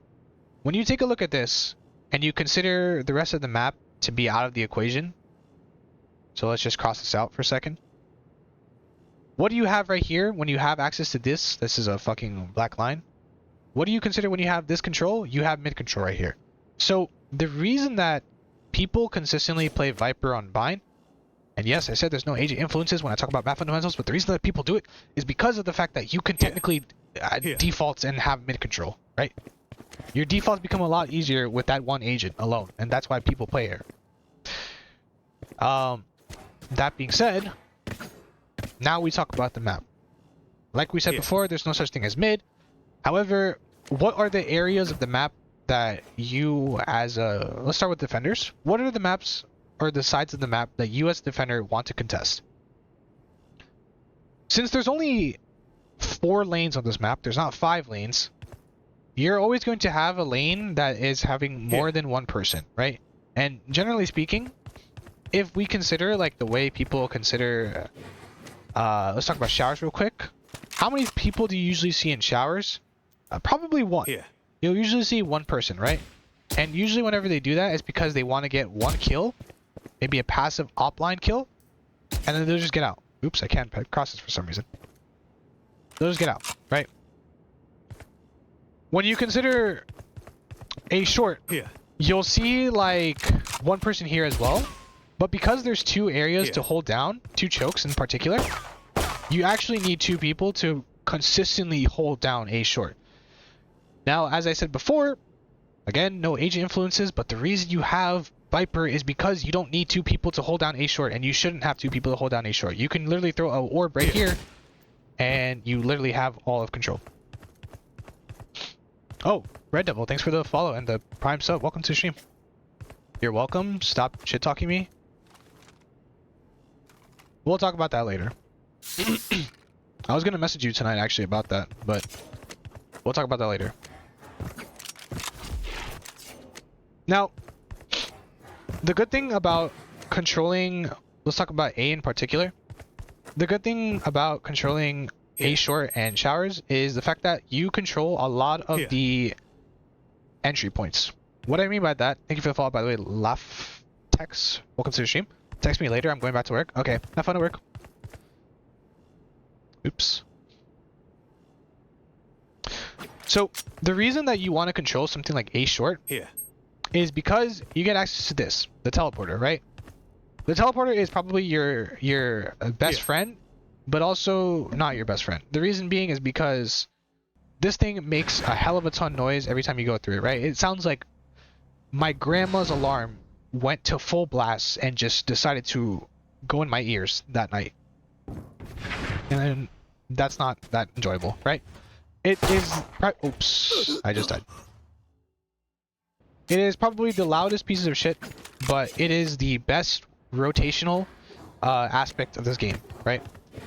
The same thing with showers, where like if you contest showers, and let's say you're able to get this control, and you hold down showers completely. If you have players that play B long, and let's say they want to TP A, they want to come A, instead of rotating all the way through spawn, they have this teleport to rely on. El Rito, thanks for the follow. Welcome to the stream. The reason that you want to contest an area like shower is because of the fact that you have this thing to rely on. But that also means that when you have something like the bind teleporter when you have the showers teleporter to rely on, that means you literally have to have a person playing B long. And that could be one player, that could be two players. It doesn't really matter who it is or what agent specific it is. It just means that you need to have one person right here or two people applying pressure here and has info here that, hey, there is nobody outside long, in order for them to safely TP and come here. That's important. Tylo, thanks for the follow. Welcome to the stream. So that's for A, right? Here. But even then, when you have people that contest here towards short, it is very rare to see people like go for the TP option because of how loud it is and the fights that you have to take when you TP. When you TP, you have to worry about 1, 2, 3, 4. These are the 4 areas that you have to worry about. And the problem with when you worry about the first area, which is 1, you worry about 2 areas actually. 2, 3. You don't know where to aim ever. So when you approach A short, although you have access to the teleporter, it's not necessarily something that you rely your game plan on. The same thing could be said about B long with the teleporter.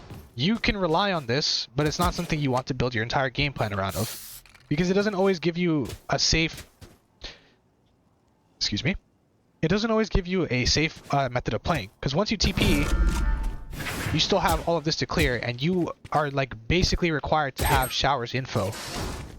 The same thing applies where if you want to TP in hookah, that means that you need to have a player here. In order to really revolve your game plan around the teleporters, you need to make sure that these other chokes that you are consistently applying pressure to. When you can get to it, I would love for you to talk about the capabilities between running a Harbor versus a Brim on this map. I feel like I've been seeing Harbor being very viable on Bind. Sure, I can talk about it afterwards, because when I talk about map fundamentals, I don't like to talk about agents, but since you asked, I will do it. JT, thanks for the follow. Welcome to the stream. Okay, so this is essentially macro bind. Macro bind is essentially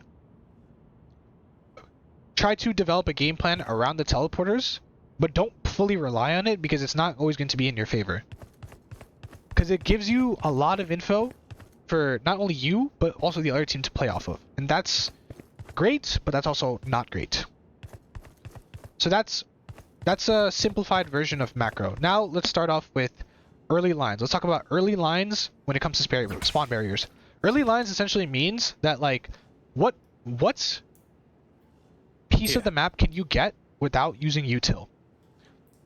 Can I get showers for free once the barrier goes down without using util? The answer to that is yes. However, so can the showers players from here too. Both of these players, that means the person that's playing right here and the person that's playing right here, they both can take this line for free without util every single time. The person that will win it, like the first peak, is always going to be this person right here. The person that starts on defense is always going to win this line for free. That is excluding util from the question. When we have util in the question, then it becomes a different situation. Then everything starts to become more like, should I take showers for free? Should I have 2 people shower? Should I not take showers? Should I passively hold showers? You know, so on and so forth. Is it better to have a lurker around the areas outside the TPs or just run a default? When people do Viper A short, Here. that is technically their lurker. And sometimes they'll use that opportunity to play around the teleporter. Or sometimes they'll use that opportunity to not play around the teleporter and hold the flanks. Which means that technically if they're not playing around the teleporters, the defenders have 2 options. They can either say, okay, fuck this guy because we have no idea if he's lurking or not. We can teleport. Or they say they're going to rotate through spawn and basically say, fuck the guy short again. The ultimate answer is always going to be fuck the guy short, but usually it depends on how the short player is playing the lurk. If the short player is playing the lurk like very, very aggressively, then the whole dynamic of the round changes, right? It's all dependent on, it's all situational, you know?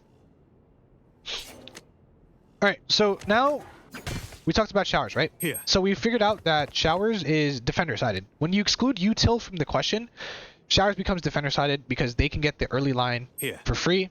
This one, they will have to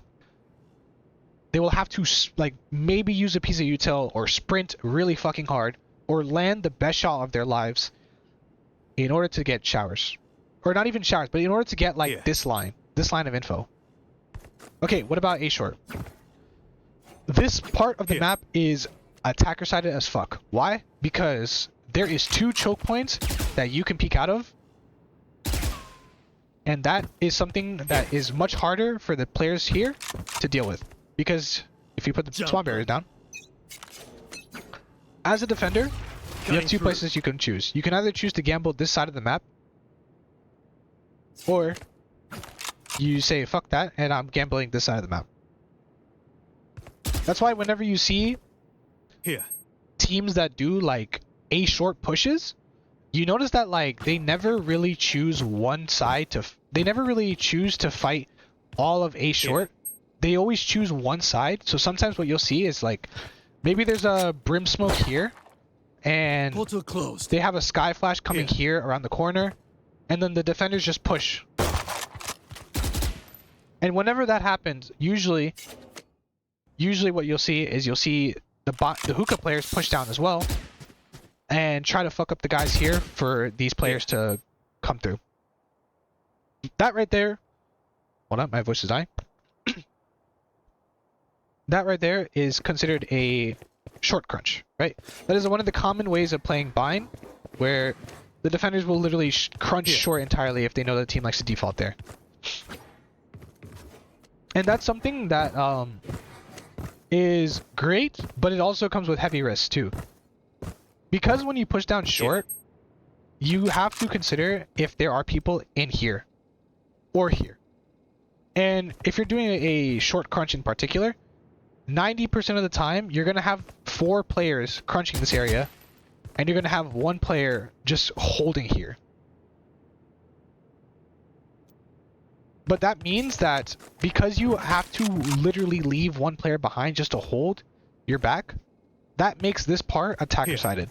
So A short is always great for the attackers when it comes to early lines of info. Technically, defense never has to peek when they're in this position. Or not peek, sorry. They never have to move when they're here. But what is harder is the crosshair placement. Because you can place here, you can place here. And sometimes they'll just TP, they'll just come in the wrong direction at the wrong time. Alright, hookah. Let's talk about hookah. The spawn barrier is right here, right? And you want to fight outside hookah. Yeah, good luck. Good luck with that. Technically, it's very hard. You always need util, because the attackers always have this line. And, you know, technically, they never need to peek this. Or, sorry, they never need to, like, move from here alone. If you have 1 person right here, let's say if you're playing Yoru on Bind, Time to jump. and you have 1 person right here, you can always just hold this spot for free And if you see one person come out or you see util come out, you're getting consistent info from just standing here alone. And then bam. Now you're at A. So A short, Here. or not A short, sorry. B short / hookah is attacker sided. Here. So we've realized that this Here. side of the map is attacker sided. However, this Here. side of the map is defender sided. And that's why whenever you watch like pro Valorant, what you'll usually see is teams do like 2 1 Here. 2. Here. If I open up Valorant real quick, if we take out the standard comp that people play on this map, right? Sage, Sky, Viper. If we consider the standard comp for a quick second, what do people do? They do... And you know what? Fuck utility. We don't need utility for a second. They'll do like something like this.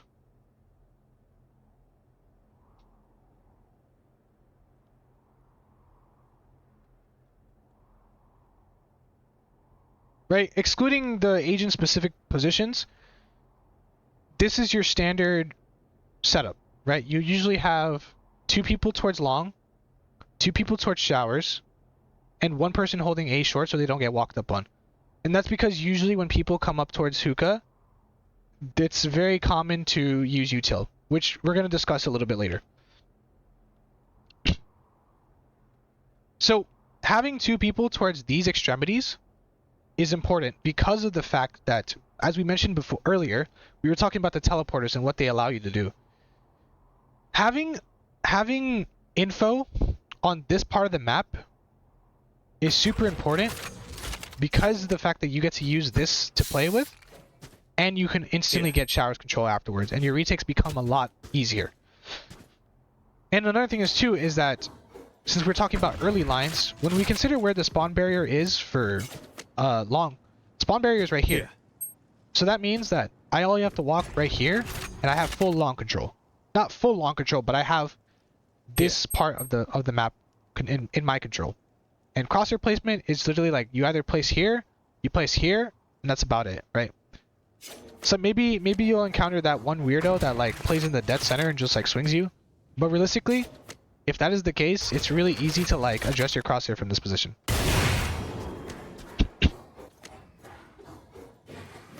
So it's a lot harder for the attackers to really get this line of control because their spawn barrier is right here. Their barrier is right here, so they have to always use util to really get this line. Just to get this line right here, they always have to use util. And then for this line, it's the same situation. So that's why whenever you see teams like they like to default towards long, you'll actually see them come right here and throw like maybe a sky dog up long. And that's because they want to get this line right here as close as possible compared to over there. So if we quickly break this down,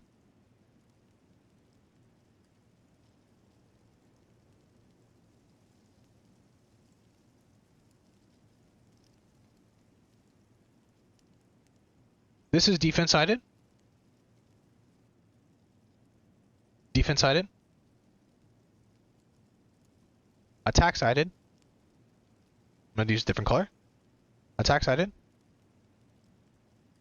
And attack sided. Does anyone have any questions? I know I just loaded a lot of info on you guys, so I want to ask if anyone has any questions.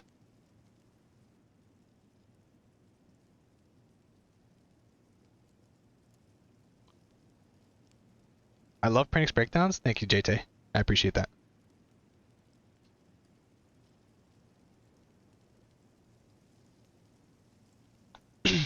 I'll give a couple of seconds in case anybody wants to ask anything. I just need to drink some water.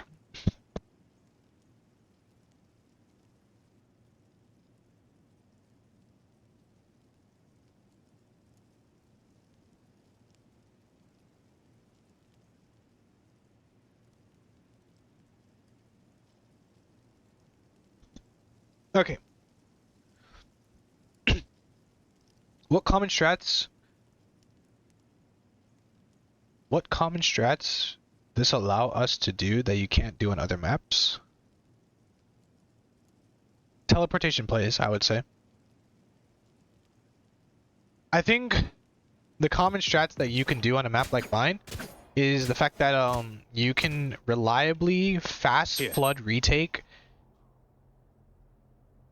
every single site much faster than any other map.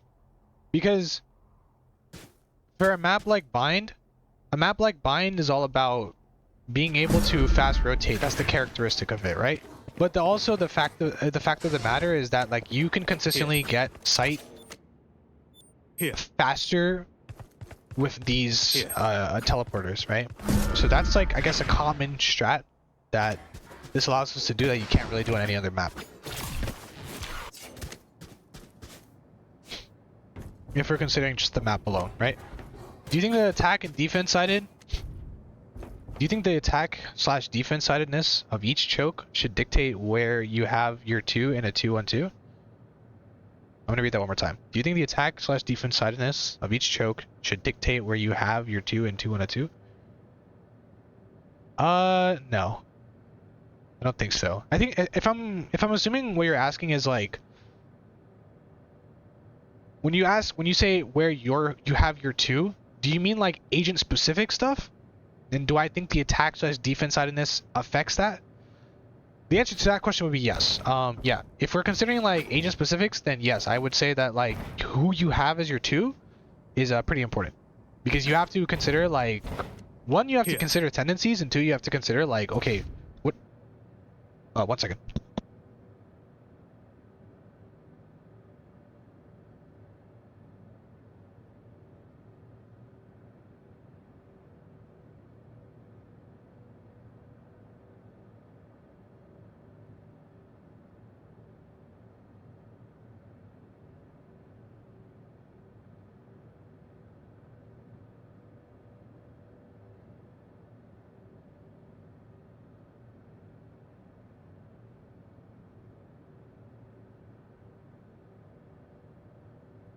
Okay, hello. Sorry, I'm back. My mom opened the door and like it was like really loud, so I was like, oh shit.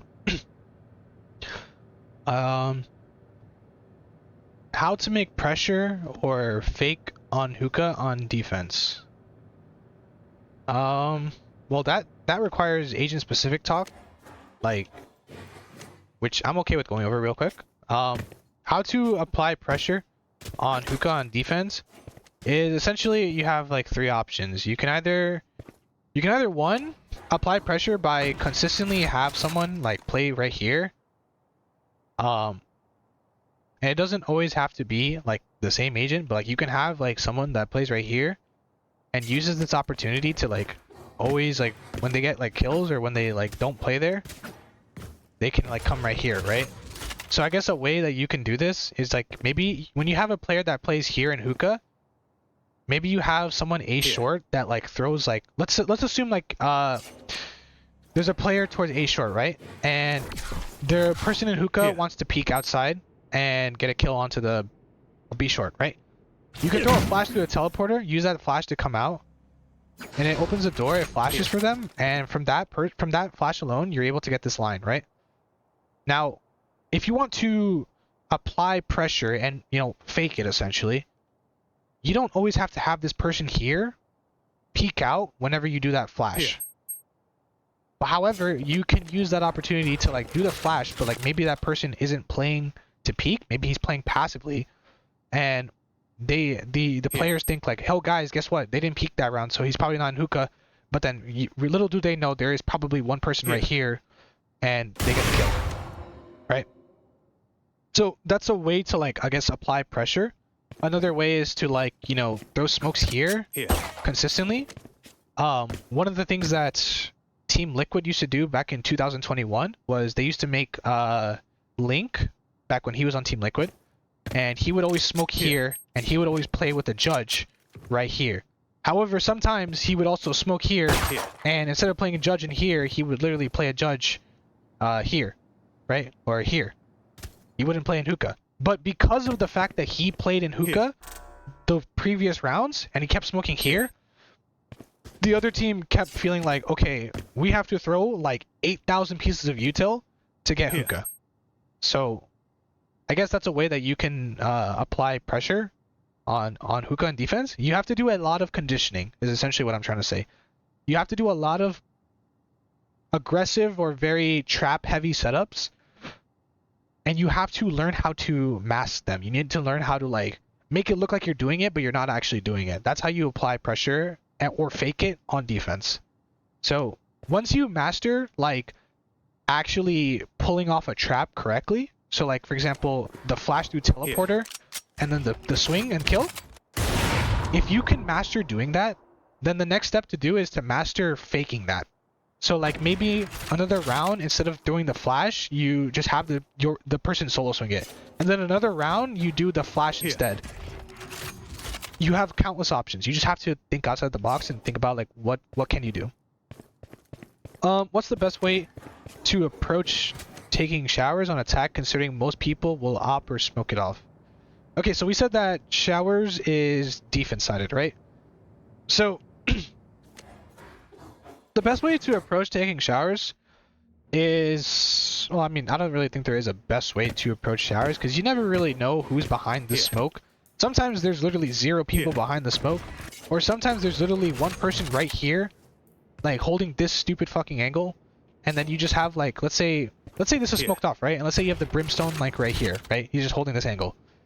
And then let's say you have Sky outside showers, and then the Sky throws a flash inside, pops it right here, that blinds the brimstone on this angle, and then the Sky's like, hey guys, they're in showers. What does that actually tell me? That tells me they're in showers, but that doesn't tell me who's in showers or how many are in showers or if it's like a trap setup or anything. And unfortunately, that flash, Watching here. if you blind it right here, not only does that blind this area, but that blinds here, here, and also here, here, and here, and here. So you actually have no info. So the best way to approach taking showers is like you have to have like a different pace each time. You can't just take showers slow every single round, because sometimes if you do slow take showers, you're allowing them to set up a trap on you, and they can literally just do a trap play on you and kill you. However, if you do a fast play showers, then it becomes a little bit more messier, because then you're relying on the one person to go inside, or not inside, sorry, to go in showers and take it. And then you risk the fact of losing a 1v1 because of a mistimed util, right? So the best way to really take showers on attack is to change up the pace each time and change up the util. Don't use the same util every single round. If you have a Sky and a raise outside showers, and let's say one round you decide I'm gonna Roomba showers with the flash, the next round don't do that. The next round you should do like a flash plus a nade. So like throw a flash right here and throw a nade right here, so it clears this right angle, and then you peek with the flash. You need to consistently change how you approach showers, in my opinion, because showers is a very hard area to approach, especially considering how many areas they could possibly be. And worst of all, when teams smoke this, it becomes incredibly harder. It just becomes incredibly harder. Okay, so like for a real-world example, would you prioritize having your 2B players on long rather than hookah, because that spot is more defense-sided and they can hold it more easily? It depends on the game plan.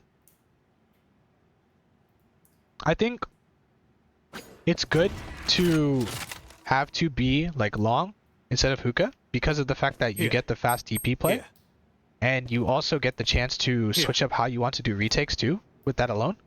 If you have 2 long, you can have them double flank, you can have them teleport, come showers, you can have them teleport, come short, or you can literally have them like play here and just fucking contain B long the entire time. Like for example, if they take hookah on you guys and you have 2 B long, the B long players don't even have to TP all the time. Sometimes they can be like, okay, we're not TPing, we're gonna go down long. We're gonna go down long, and we're gonna fight these players long, and we're gonna hold down long ourselves. Another time would be, oh, they took our hookah. Okay, let's not hold down long. Let's give up long and let's go hold down the hookah walkout. Right? you have a lot of options. I think it really depends on like the situation at hand and like what the macro looks like. So like if you know that like they're heavy Here. long and they're like passive like hookah, then like having 2B long instead of hookah is probably a better idea, right? Because you just have like more defense options to play around than hookah. But if you know that like a team likes to default towards like hookah, then maybe having 2 hookah is probably the better idea. You know what I mean? It really depends on like the situation at hand. That's my take. Time to jump.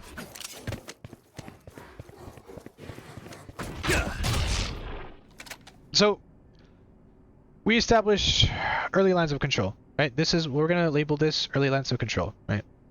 Early as a N, not an R. LOS. So when you take a look at early lines of sight, or lines of control as I like to say it, we realize that showers and long are very defense sided, but A short and A B short, sorry, A short and B short have much more attacker friendly sided. Okay, that's slide 1. By the way, I would like to quickly state that this VALORANT is going to be posted on Twitter, and I will share it in this chat when it's finished. I want to save it as a strategy because when I look at my playbook, ignore this for 1 second.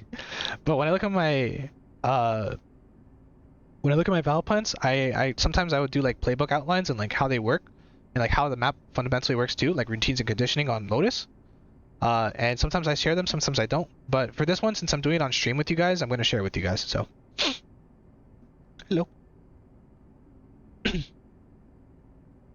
So the next thing we're going to talk about is why I can't delete this. Oh, there you go. Okay, cool. So now we're going to discuss. Hold on 1 second.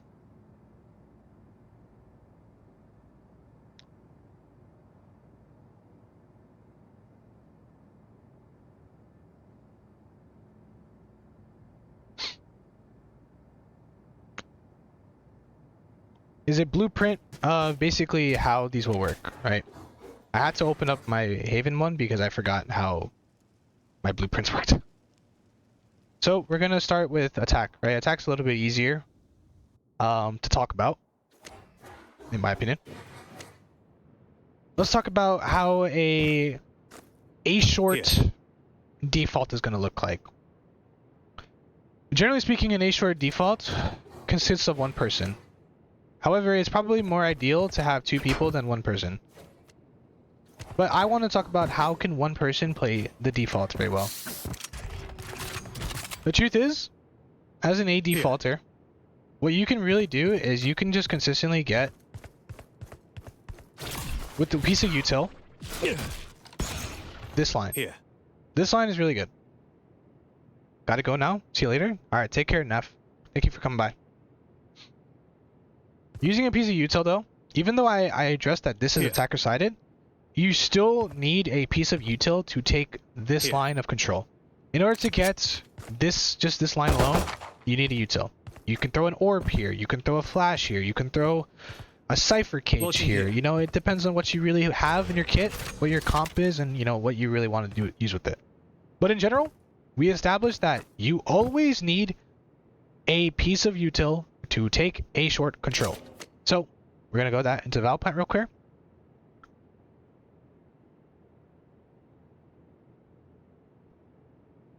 And we're gonna write always use util to take a short line. Viper orb, cipher cage, flashes, recon, etc. Right?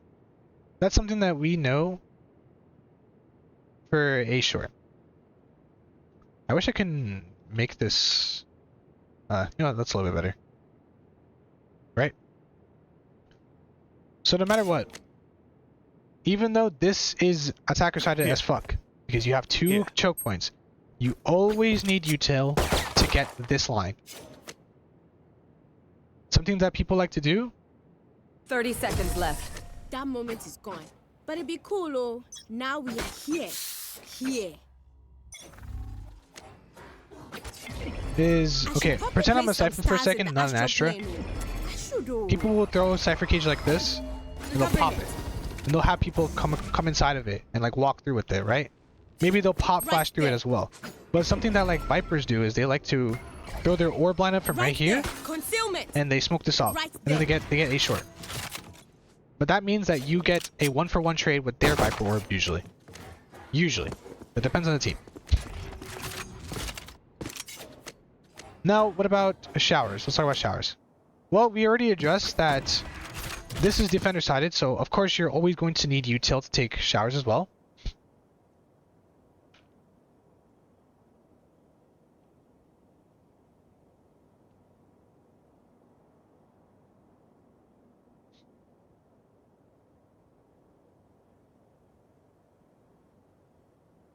So we got flashes, we got stuns that you can use. We have recons you can throw. What other abilities can you guys consider to take showers that people consistently throw? Flashes, stuns, recons, mollies. Mollies is very common. What else? What do we consider in this comp right here? Can you use slows to take? Can you use sage slows to take control? Probably not. I don't think so. Although you can, but I don't think it's the best.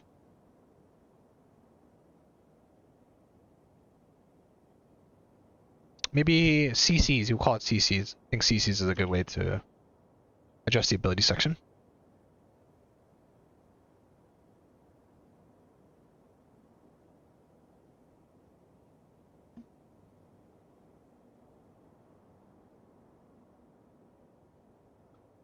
So in order to take showers,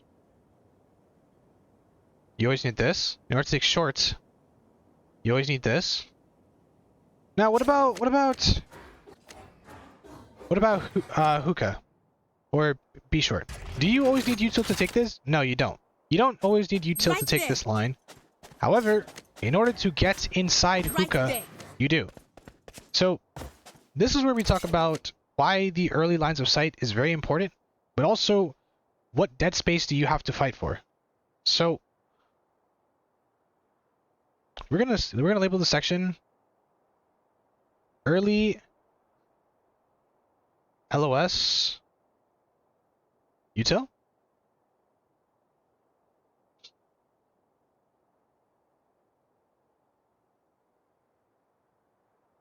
And we know that for B short, you don't need util to take the line.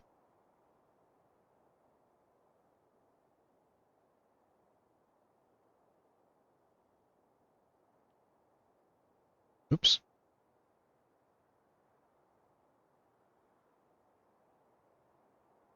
And we already discussed earlier too that you need util to take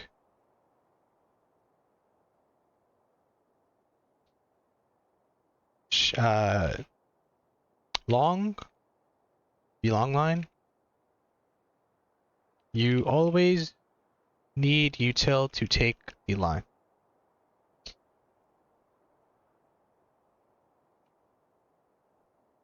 So we figured out that 4 lanes, 3 out of the 4 need early util.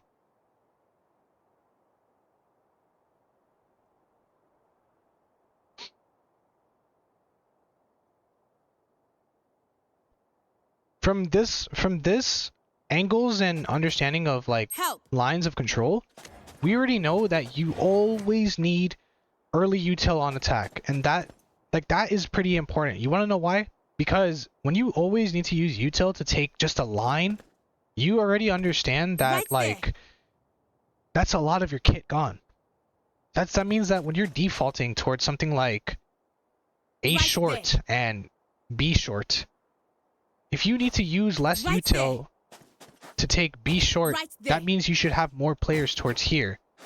but then that means that Right the there. player that's playing A short needs to probably use more util. And that's why usually when you see Vipers play A short, what are they using? They're using their wall, they're using their orb. Sometimes they're using their mollies too. It's really rare, but you'll see it too. So for the early LOS util, we know that there's 4 lanes, but you need 3 out of the 4 need early util, except B short. Now what about the dead space? What about the areas of like the fighting space? We're gonna call it fighting space, right?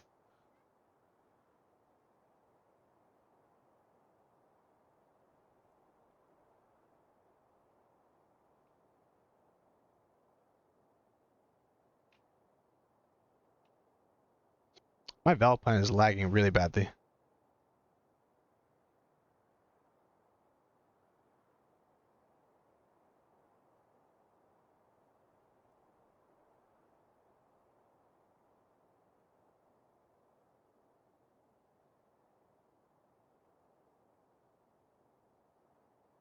Actually, no, we're not going to call it fighting space. We're going to call it neutral space. So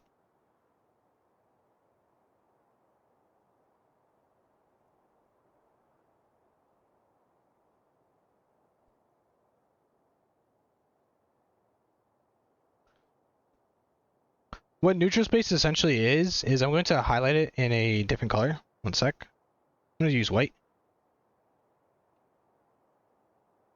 And this is essentially neutral space.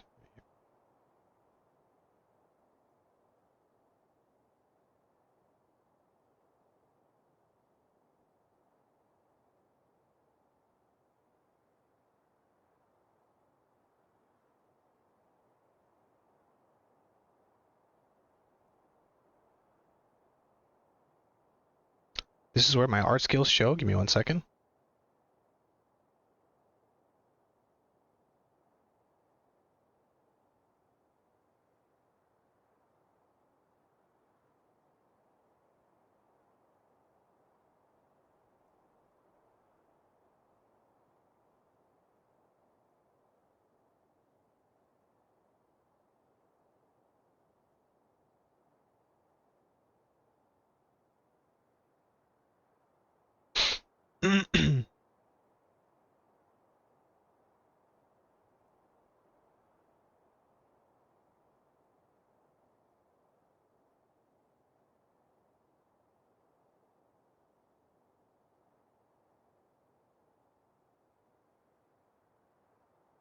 This looks like an image that I don't want to. This does not look right. Oops.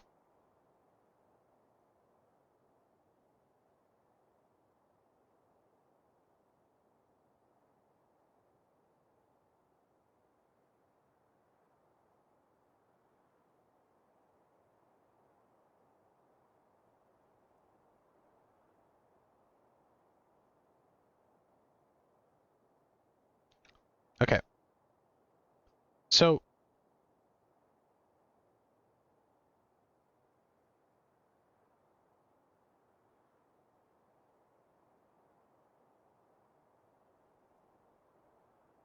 sorry, just had someone message me just now. So this is essentially neutral space right here, right? Neutral space is essentially the areas in which that you have to use util to fight, right? This is usually where the util battles occurs. Neutral space is essentially util battles occurs, right? And so this is where we kind of discuss like which teams or which sides usually have the advantage when it comes to the neutral space, right? The reason why people consider a comp like this, for example, is because of the fact that all these agents make fighting for neutral space incredibly easy, right? The core three comp of Bind, which is usually just Viper, or actually no, not even core 3, core 4. Core 4 of what makes Bind good is because they have Viper that can hold an entire lane by herself. She's able to literally contain, roughly speaking, 80% of the neutral space towards short. So when you consider what she actually contains with this util setup, it's only this part of the maps that she doesn't contain. And if you consider that in the equation, how much is actually in her space? Viper literally has about maybe 90% of map control just now, just from that alone. Just from these pieces of util, Viper has 90% of map control.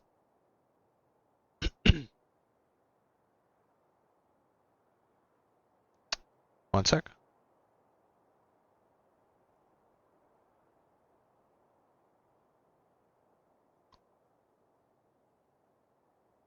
So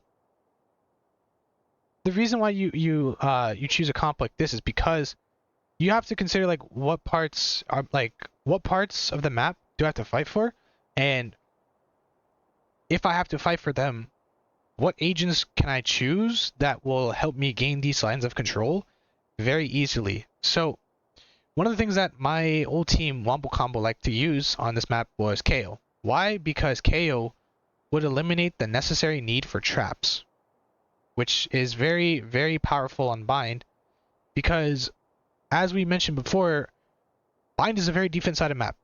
When we talked about early lines of control, we figured out that 3 out of the 4 need early util. And so, because of the neutral space having the same lines of control as the early lines, it incorporates the fact that, like, in order to get the early lines, not only do you need util, but also for the neutral space, you also need util for that too. So that means that you need 2 times, oops, that's a bad color. You need 2 times the util for neutral space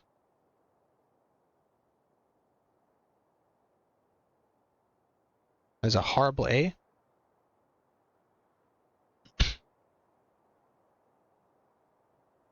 And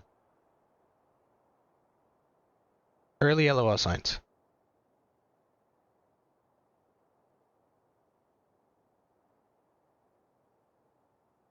Because of the neutral space on this map alone, you need more util to contain these, and you also need more util to even just get the line of sight. Just to even get the line of sight, you need more.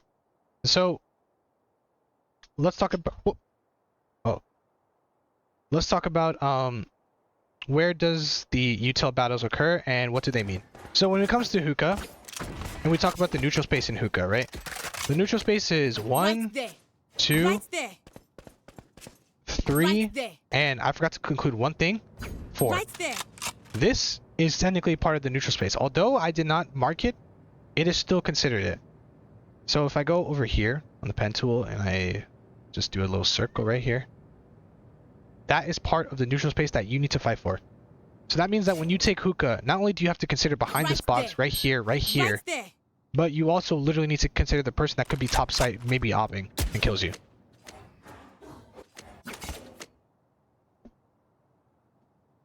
Move.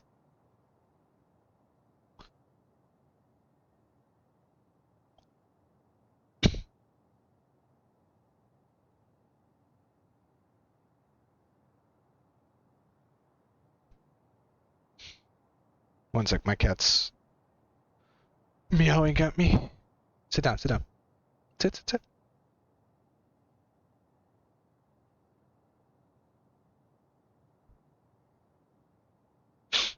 Okay. So, let's discuss something about the neutral space. When it comes to long, how do people like to play the neutral space? Can they play a crossfire? Yes.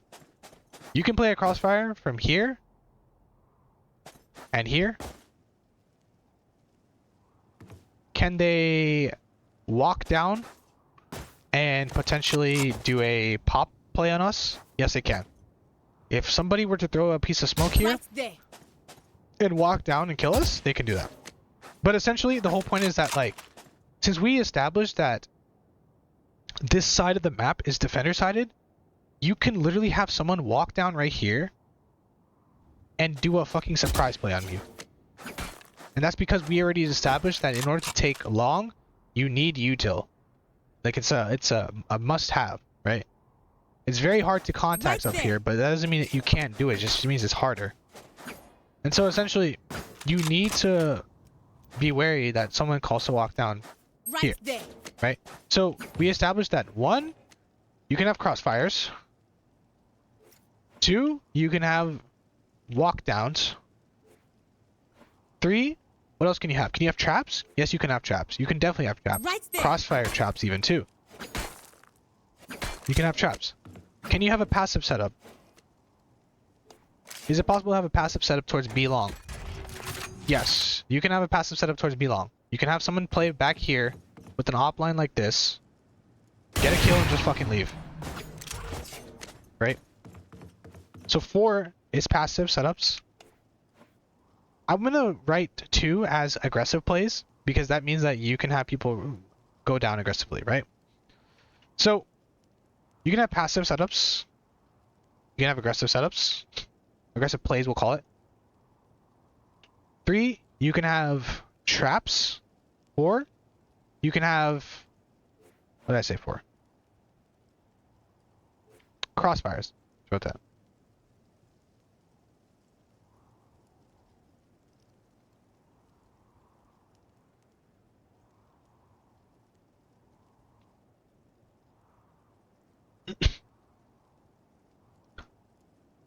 A reclear, a passive, default, side execs, etc. Right?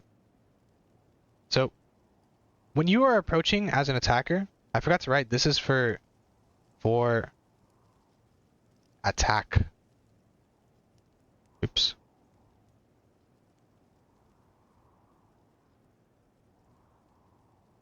Theory.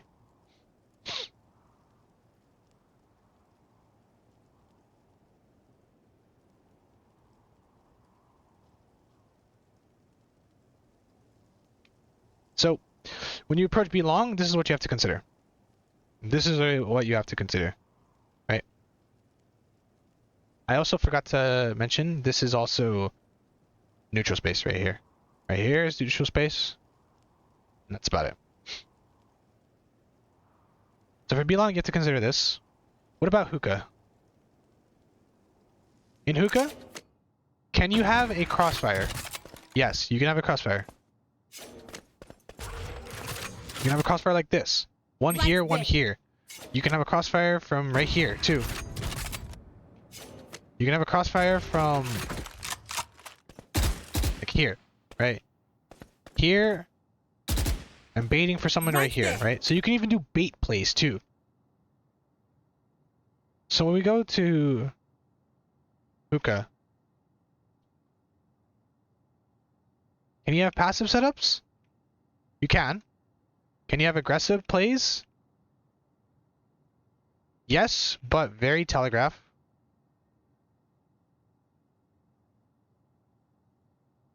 Can you have traps? Yes, you can have traps. Can you have crossfires? Yes, you can. And there's one more thing that hookah allows you to do that the other parts of the map... Oh, actually, hold on. Sorry, I forgot to address something too. Not hookah, but every part of the map can do this. You can have TP plays. One thing that you have to consider as a defender is a TP play.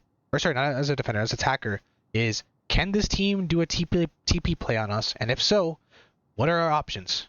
Do we have an option to really fight that off? Not necessarily. Why did my B long ones delete?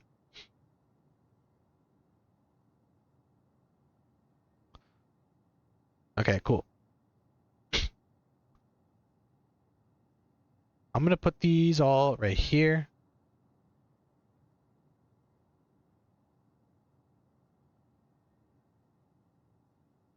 Actually, like this, it's fine.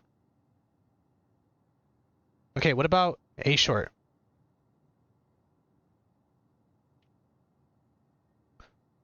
Okay, can you do a passive setup on A short? Yes, you can. That is by far the obvious thing of all time. Anybody can do that, right? Can you do aggressive plays? Yes, you can. You can push down short and be very aggressive against your opponents. The only problem that you have to note down is, however, one side will always be biased. And when we discussed earlier was that why is, save that real quick. Why is A short attack sided? Because you have 2 choke points. So that means that no matter what, the defenders will always choose one or the other to prioritize. They'll either choose to prioritize here when they go for aggressive play, or they'll choose to apply for here. It is very rare to see them both go for both lanes. And if they do go for both lanes, that means that there's probably not an attempt to push down aggressively. They're just probably just trying to get early info.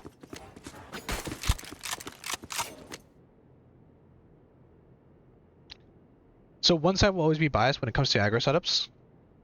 Can you do traps? Not necessarily. It's very util dependent and very agent dependent. And so I would argue that it is really difficult to do traps towards A short. Now, if you disagree, please voice that because I'm curious to hear your thoughts. But I personally don't think you can do traps towards A short at all. Right? What about crossfires? Can you do crossfires towards A short? My only question is, how would you do that?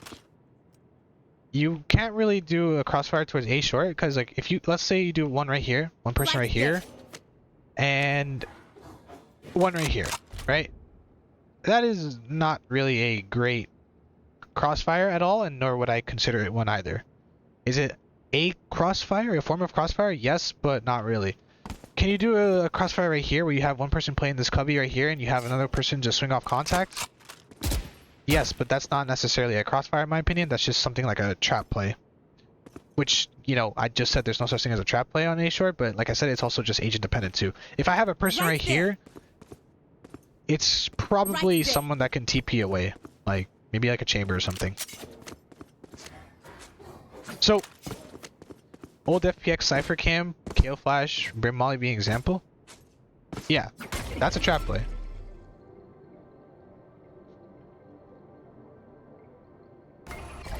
Are you fucking kidding me?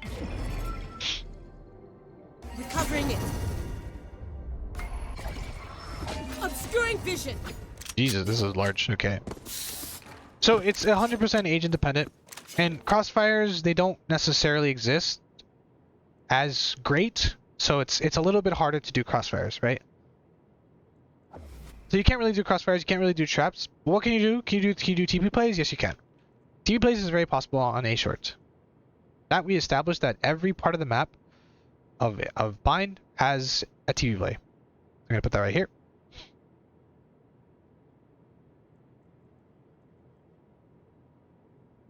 And lastly, we're gonna talk about showers. Can you do a passive setup? Yes, you can do a passive setup. Can you do aggressive plays? Yes, you can do aggressive plays. Can you do crossfires? Yes, you can do crossfires. That should be without question. Can you do traps? Yes, you can do traps. Can you do TP plays? Yes, you can do TP plays, right? Showers, we didn't really have to do too much thinking because everyone kind of already knows how showers is as a part of the map. There's not much to really talk about for a place like showers, right? So for attack, we basically came up with 5 different things that you will most likely have to deal with when it comes to approaching each neutral space of the map, right? Before, when I wrote attack for my Haven map fundamentals, I wrote defaults, reclear, passive, etc., so on and so forth, right? But today I want to talk about like something like dead space, because I feel like defaults, for something like defaults, it's something that's dependent on like agent specific, because we already established that there's 4 lanes. There's no such thing as mid control, and a lot of what bind is very, very comp dependent. So I can't really talk about defaults either. I can't talk about passive either, because passive is really agent dependent as well. You can have on the map like Haven, you can have like positions where you can play passively. You can play passively from back here. You can play passively from back here. You can play passively from back here, from here, from here. But like for a map like Bind, if I wanted to play passive A, what can I really do? I can play right here, but then I won't get any line of info, and I know that I need to use util to get this line of info. Right there. So it's actually a lot harder to really talk about passive towards Bind, right? The same thing with showers. We Right know there. that you can't really play passive towards here because you always need util, right? We established that 3 out of the 4 lanes always need util, so it is incredibly difficult to play passive. It is easier though to play passive here Help. towards Bind, or towards B short.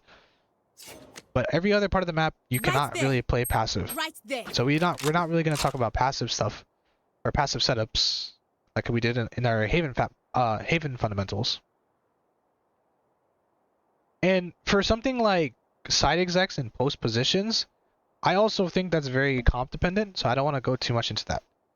But I will establish something about side execs, but not post plants, because post plants, in my opinion, for a map like Bind, is something that you have to talk about with your team, and it really is comp dependent.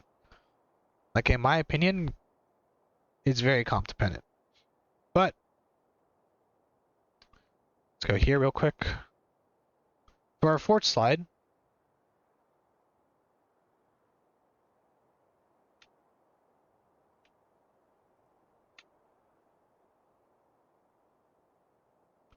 I just realized I should do this. Alright, so for our fourth slide, what we're going to do about we're going to talk about execs.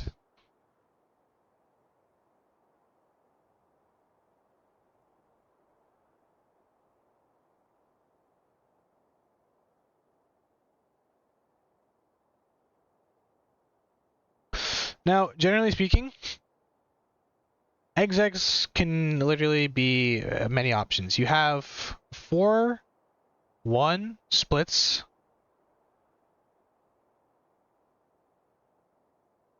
You have 3-2 splits.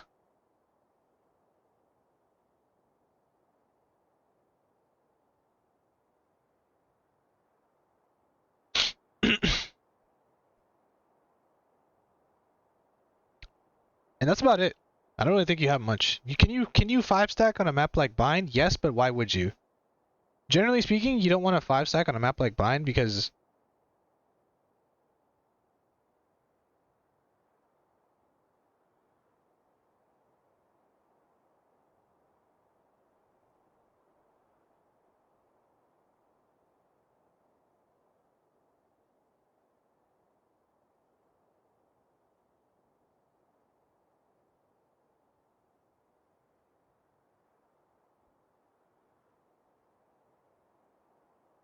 one sec.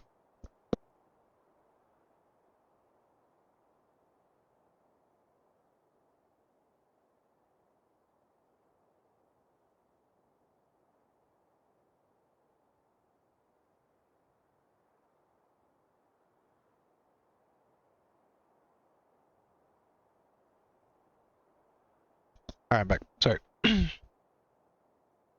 So, no 5-stacking because pop execs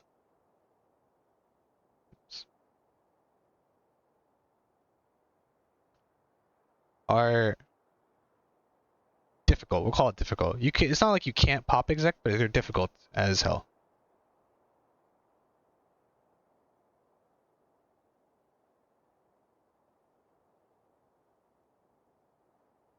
Right? So this is generally what we know about executes. Now the question is, what are the parts of the map that you want to control when you execute on a map like Bind? When you want to execute on a map like Bind, it is a very wishy-washy way, I would say. And a lot of it really boils down to comp too, because when you have a comp that, like, for example, you have Breach, right? If you have Breach on Bind, it is a lot easier to take, like, for example, backside control than if you didn't have Breach, right? That's not to say you cannot take backside control, it just means it's a lot harder. Because Breach has a lot of util that is able to basically guarantee that control, right? You could do something like this, and then you could just do. He also has his ults too that he can throw, and you could just easily get like sight control, right? It's really easy. But if you don't have breach, it's a little bit more difficult. And a lot of the times when people play bind, they like to play either full offsite or full onsite. And generally speaking, when we talk about execs, we're also going to talk about like when you get this area of control, what does it guarantee you? For example, if I get hookah control, that is not hookah, that is U-Haul. If I get U-Haul control, what does that allow me to do? That allows me to technically play backside traps. Or, in general, play backside. But if I have heavy hookah control, that also means that dealing with flank is a lot more difficult. So, when we talk about execs, we're going to talk about some spaces and what they allow you to do. So I'm going to put them in red.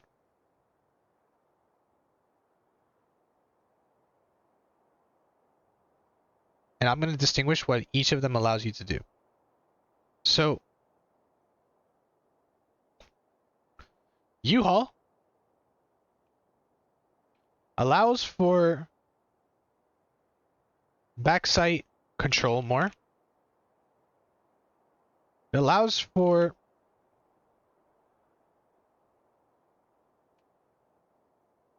easier sight holds and delays from CT retakes.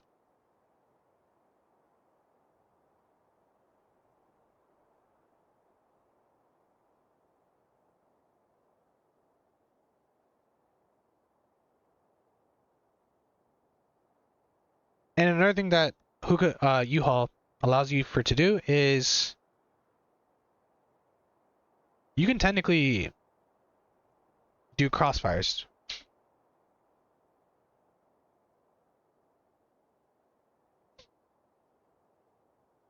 So these are the pros, right? When you consider U-Haul and XX, this is what it allows you to do. The cons?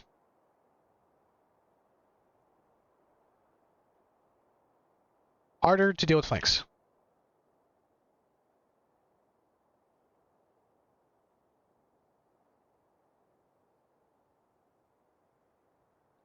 We'll put that right here. Actually, no, we're not going to put that right here. We're going to put that right here. Now, what about... Maybe we don't want U-Haul control. Maybe we want showers. Showers and bench.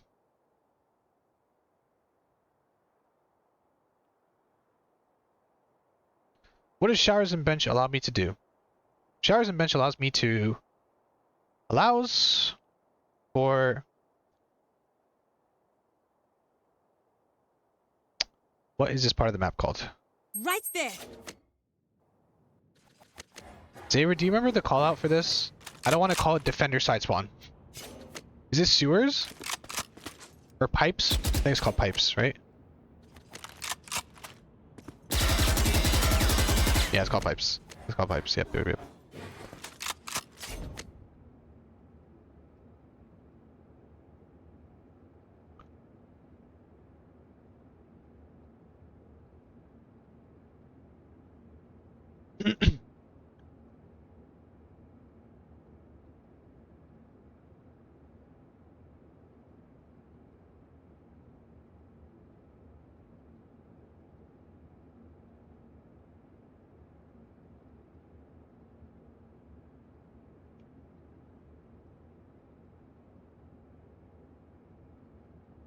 You get crossfires for post. You also get post plant util spots. And when you have showers and bench, when you're considering execing, what else do you have? You can also allow for TP rotates.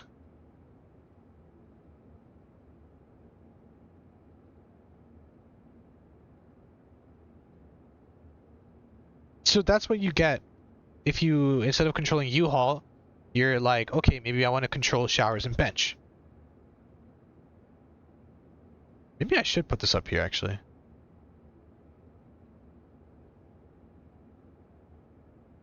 But what are the cons, though? Cons? Why is this all caps and I think about too?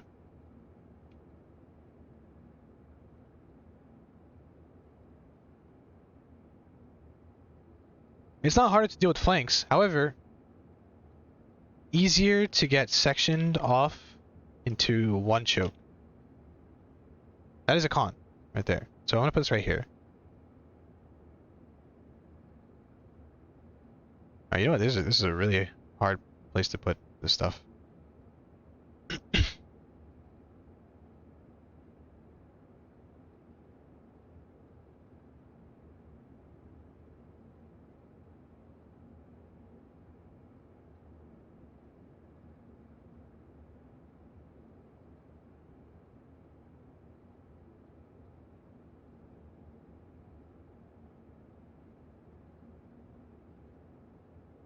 Fuck, I fucked up.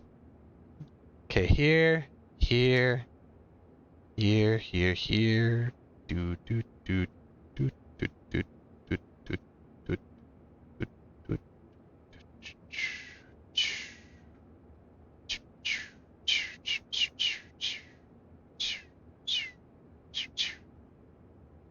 There you go. Done. That's your showers and bench control, right? Okay, so we established A. We're gonna say this is AXX, right? AXX. Okay, now we're gonna go B, right? We're gonna delete this. We're gonna delete this. We're gonna discolor these. Then we're gonna remove this. We're gonna write BXX. Now, same thing as before.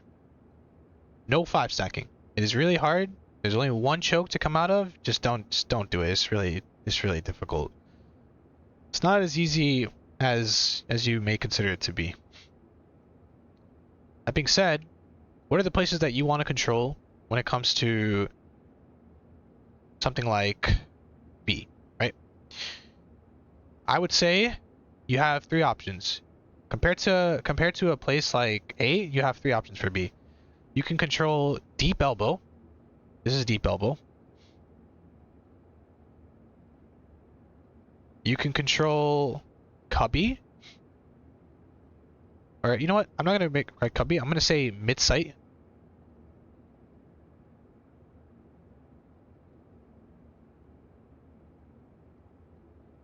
Actually, maybe you have 4 places. Actually, no. You have 3 places. And the third option is offsite. Offsite, which I'm just gonna basically boil down to, that was a horrible voice crack. Hookah and long.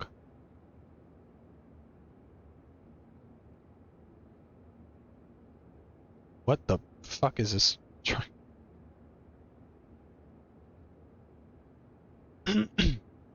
Okay. So we got deep elbow.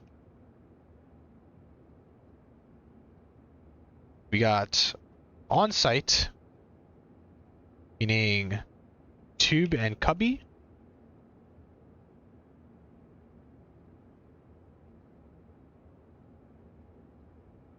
Let's move this here.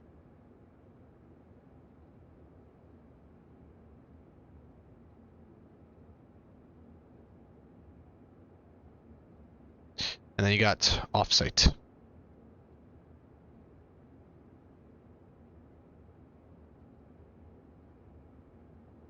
Which is long and hookah.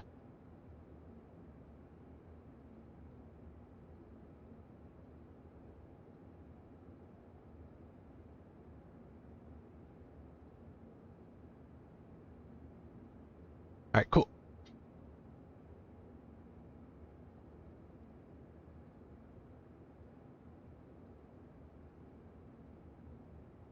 So let's talk about what it allows you and what are the cons. For deep elbow, it allows you for spawn, we're gonna say spawn holds, right? Crossfires.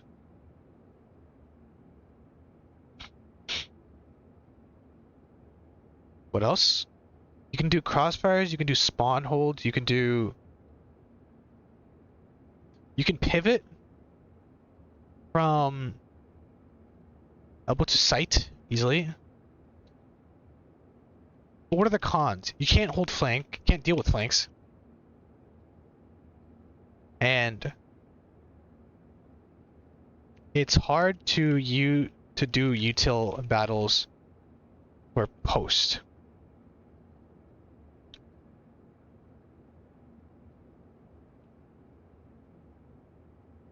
Right? So we know that, like, if you play an elbow, right, it's really hard to... Ooh, whoa, whoa, whoa, whoa, whoa, I do not like that. It's really hard to deal with flanks. That's a misspelled width. And you can't deal with flanks, and you can't really play util for posts, right? You can, like, you can play, like, maybe some mollies, but it's generally harder because most of the time you're using that util for spawn, not for actually sight.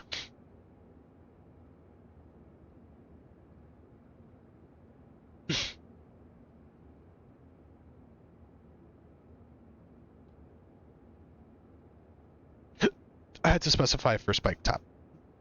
Now what about onsite?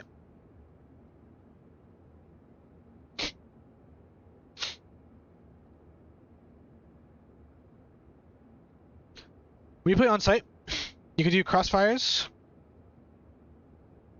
for CT walkout. Hold on, actually, let me rewrite this. Oops. So allows for spawn hold.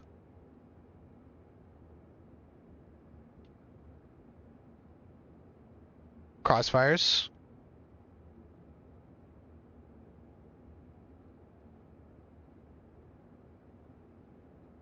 You can contain elbow players.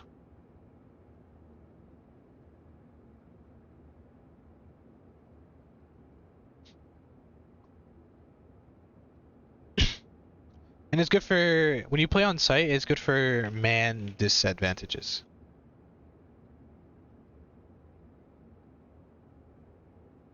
But what are the cons? You can't deal with flanks.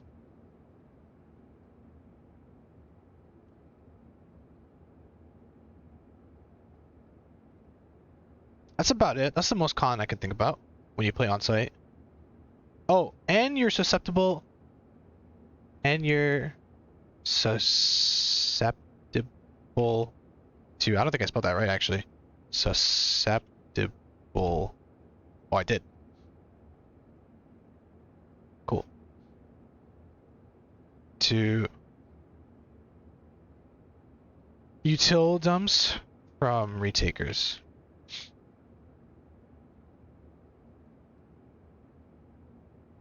That here real quick. Move this here. Put that down here. So you're susceptible from util dumps, and you can't deal with flanks, right? Now what about onsite? When you're onsite, it allows, or sorry, offsite, it allows for post plant util spots. You can deal with flanks. It allows for TP rotates or retakes. What else? What else can you do from offsite? You can play time. A lot easier. And I think the last thing that I would write is a cons. And for cons, harder to delay retakers from spawn / elbow. I would write that as about it. I think that's the most that I can think about for offsite.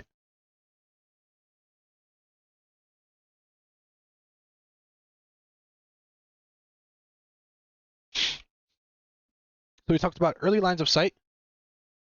We talked about early LOS util. what you will need, most likely, or specifically what lanes will require util. We talked about the neutral space that you have to fight for attack, specifically. We talked about the executes. We talked about executes twice. And lastly, the only thing that we need to talk about is pretty much just, I would say neutral space, but this time for defense. Actually, do I really need to talk about neutral space for defense as well?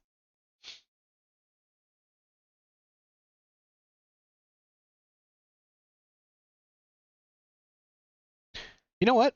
I don't think we need to.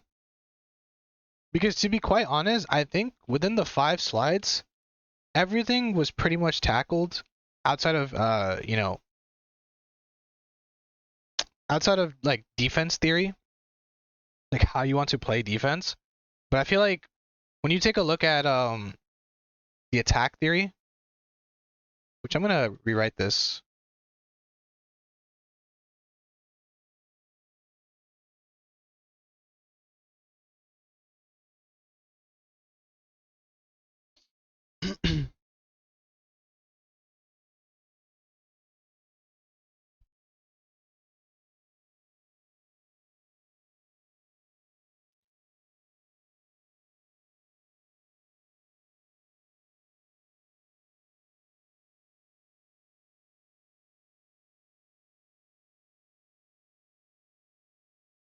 So technically, when you are starting on attack and you want to approach how to think about attack, you want to consider what you'll run into when it comes to the neutral space, right?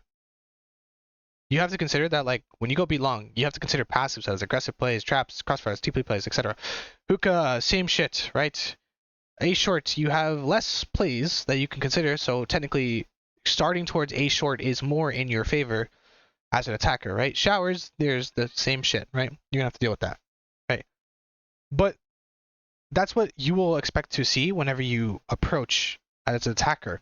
As a defense player, learning these things will tell you how you want to play defense. Like, what are the options that you have to play defense? On B long, you have passive setups, you have aggressive plays that you could do. You could do traps, you could do crossfires, you could TP plays. And that comes down to your creativity. That comes down to you and how you want to play those agents and how you want to approach them too. It doesn't really matter what util you use or whatnot. It's the whole point of, like, the map does not change at all. The only thing that changes is the util behind it. And that's the thing about map fundamentals is when you want to learn a map and you want to understand it, you need to understand what it does and what it allows and what you can get from it, right? In the beginning of the stream, I talked about what does bind as a map allow you to do? Like, what are the TP plays and the early lines of sight, and what areas can you get that allow you to do certain things? If I default towards showers and be long, that means I can abuse the TPs more and do a lot more faster execs, right? That's what it tells me. So I think 5 slides is more than enough because actually, I think one thing I did not do, now I think about it, is retakes. But I feel like you can figure that on your own, considering when you consider the way teams like to exec and where they like to control of the map. So for example, if teams like to play here or here. I forgot to write A short, but I'm gonna do that right now.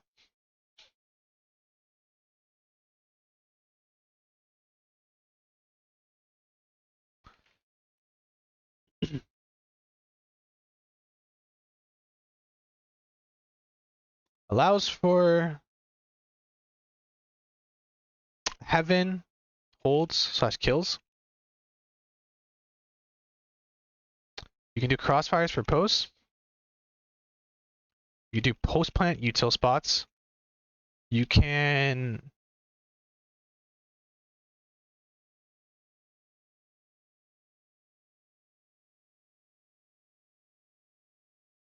hold flanks. What you can't do is it's easier to get sectioned into one choke. And I would say that's about it. If you play here. That's for A short. Let me put this in red line.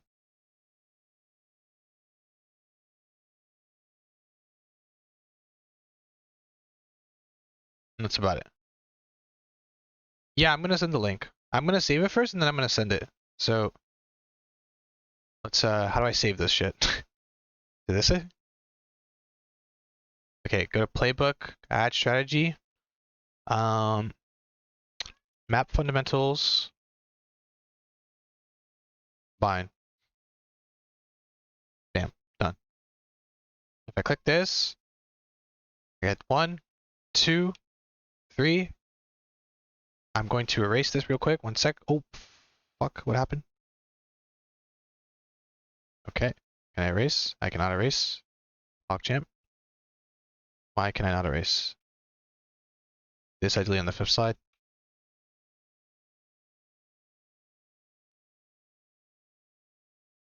What the fuck?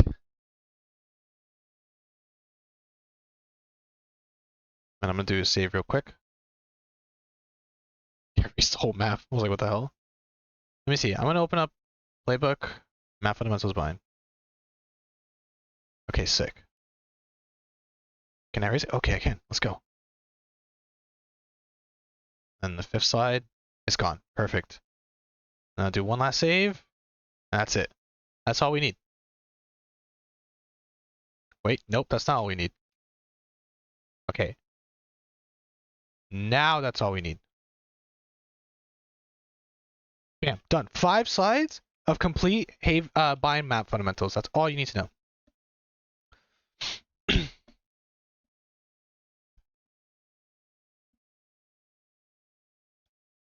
And yeah, that's about it. I think that's going to be the end of the stream. I've been streaming for 3 hours. Jesus Christ. This is the longest I've ever streamed. Usually my streams are like 1 hour to 2 hours long, but I think this was pretty good. This pretty much tackled a lot of the topics that I wanted to talk about. Map fundamentals bind. 1, 2, 3, 4, 5. Perfect. Let's do one last save just in case. And finally, we're going to click share and paste. And that is map fundamentals on how to basically play bind. In a nutshell. I'll do the same on Twitter and I'll post it. But yeah, that is about it. That is pretty much all there is for today. Now it's time for VCT Game Changers, so get ready to watch some crazy matches tonight. Other than that, yeah, thank you for stopping by, for all that came. Saber, thanks for sticking around for the longest, of course. JT, LRTO, I hope to help you guys out a little bit. And yeah, that'll be all for today. Thank you all. I'm going to drink some water and I'm going to go watch some VALORANT. Take care.